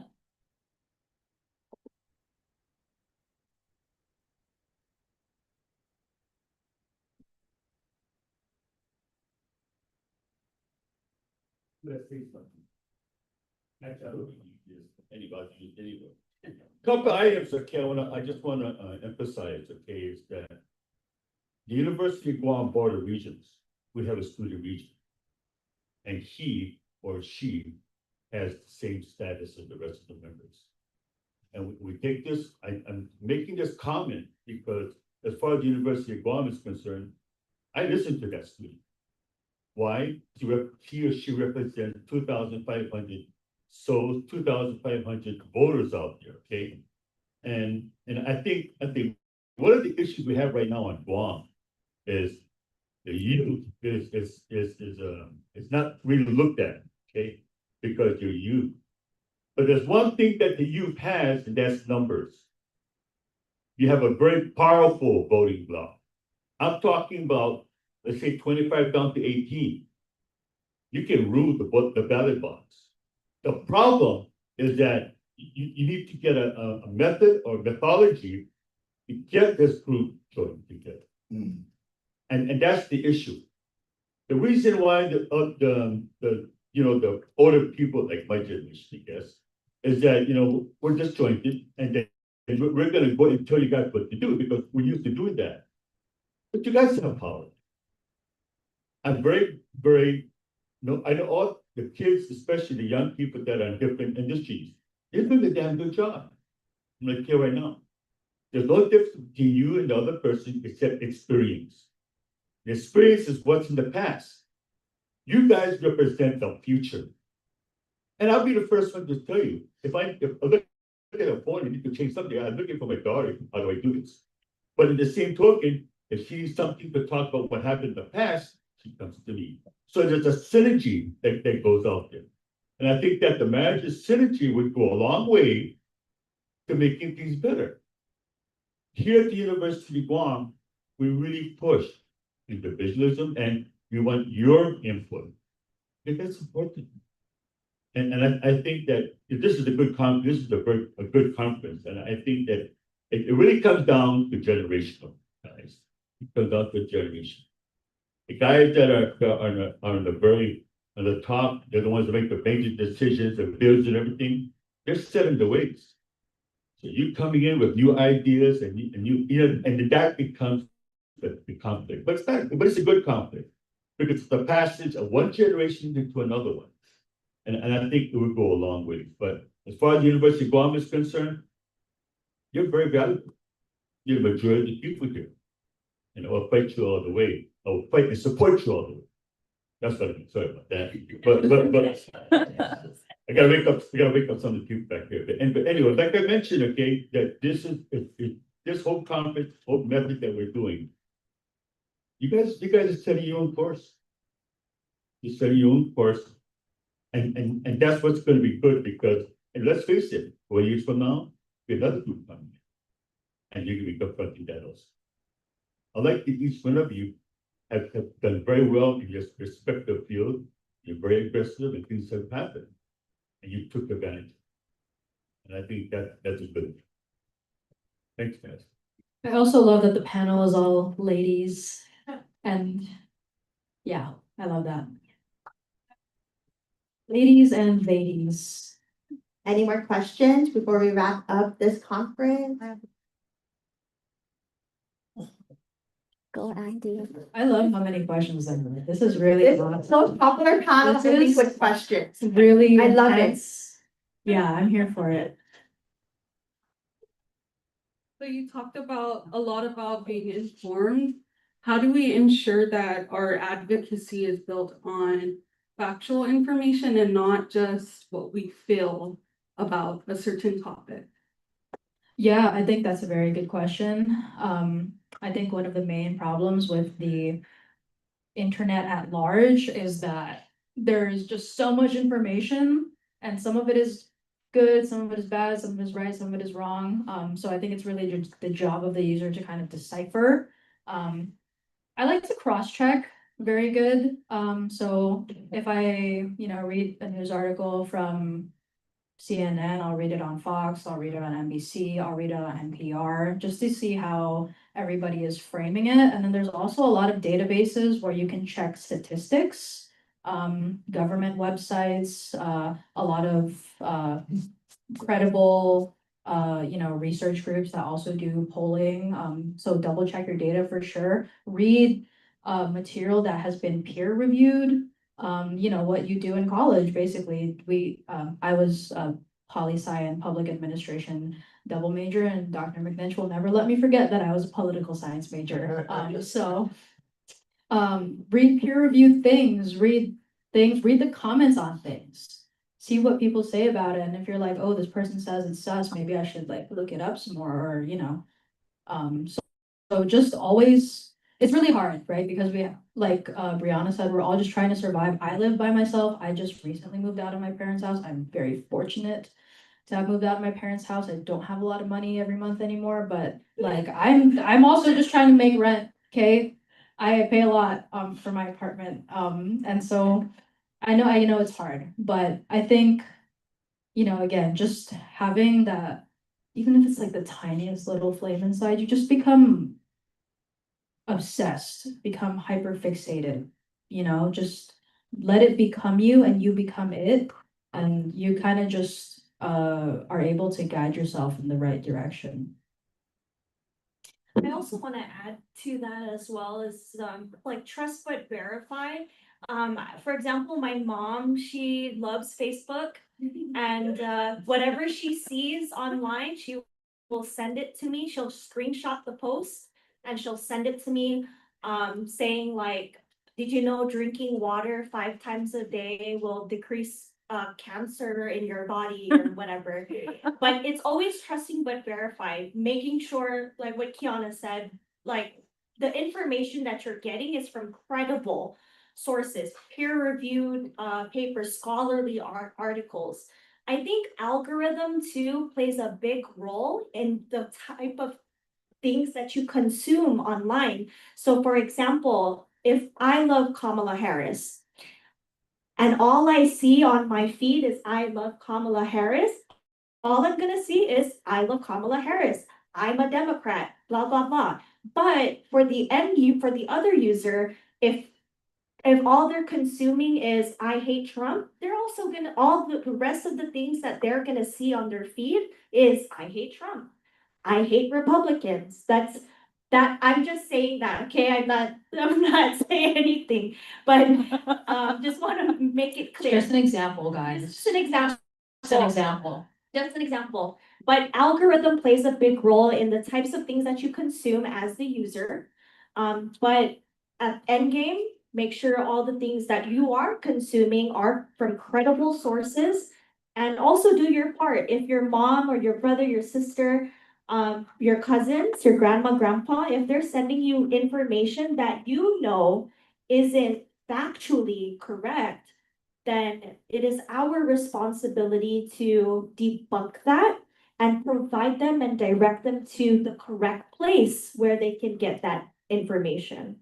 So, yeah.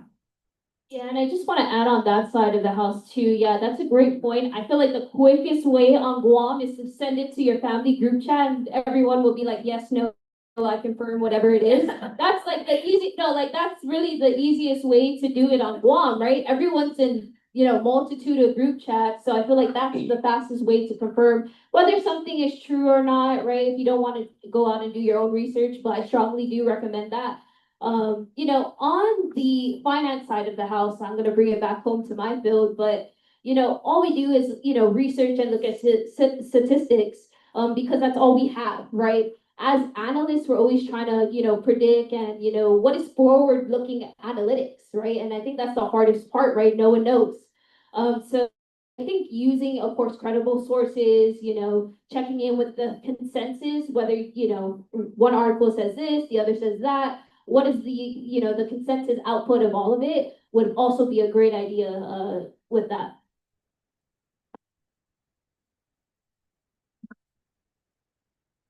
Okay, a lot of you spoke and I have to reframe my original question because you all said some awesome things that answered parts of it. And, but my main point is, here we are, for strengthening democracy.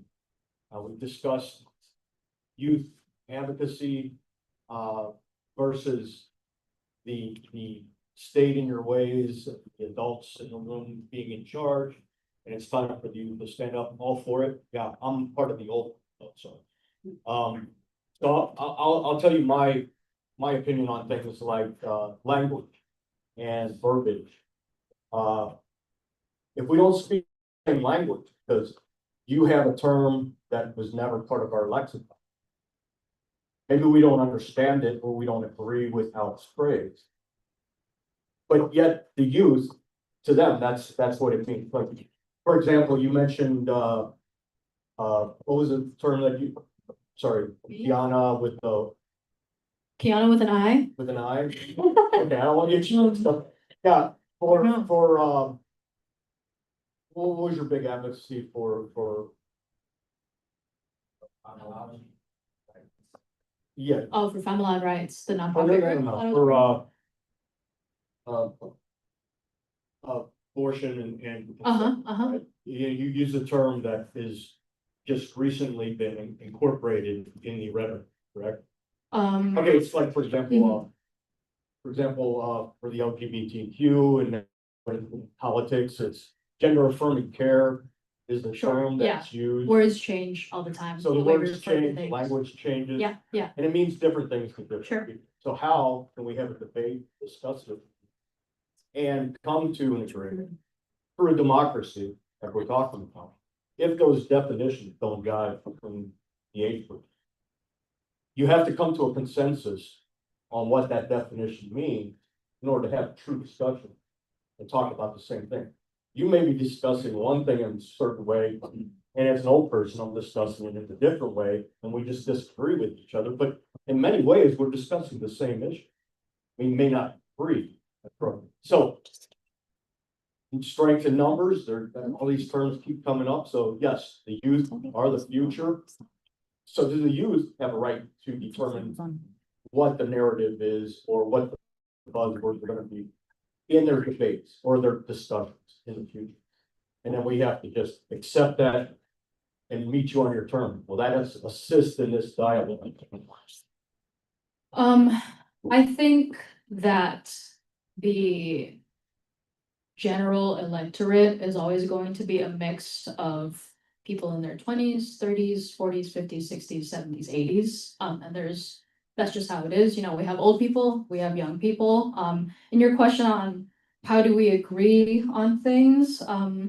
If I could just reframe, we don't need to agree on everything, I think. And I think that's actually what politics is having these different viewpoints, disagreeing with each other on a lot of things, and then kind of coming to that middle ground. So, you know, if a word means something to me and it means something to you, I think that's okay. And I think it expands your view of the world and my view of the world. It's just about how can we have our differences, bring them both to the table, and then find a solution that's beneficial for everybody. I think that's really how I see it. You know, all of you are not going to agree with probably many of the things that I said up here, but I hope we can have a conversation and as human beings just agree that we want the best for everyone in this room. We want access to resources for everybody in this room. And as long as we can agree to be good people, good citizens, then we can have a very, very strong, because democracy is that, it's differences. America was built on different colors, on the backs of immigrants, you know, and just having different viewpoints. That's why we have two parts of the Senate. We have, you know, representatives for your population, we have it at large. And it's all about ensuring that all of these viewpoints are heard, but then at the end of the day, we, you know, have an avenue for fair, you know, fair solutions for everybody that's involved. Thank you, everybody. So before calling our speaker for closing remarks as conference chair on behalf of the PA-525 class and Dr. Joe Justice, we want to take this opportunity to thank everyone for being here for today. The discussions, ideas, and connections made here will surely have a lasting impact on the build of strengthening governance on our island.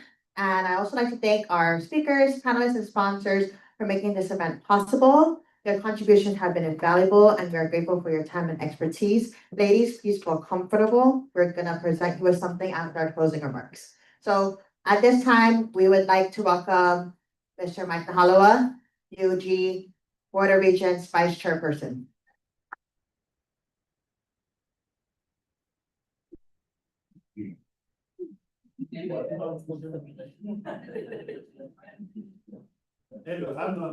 I'm simply amazed quality of the conference today.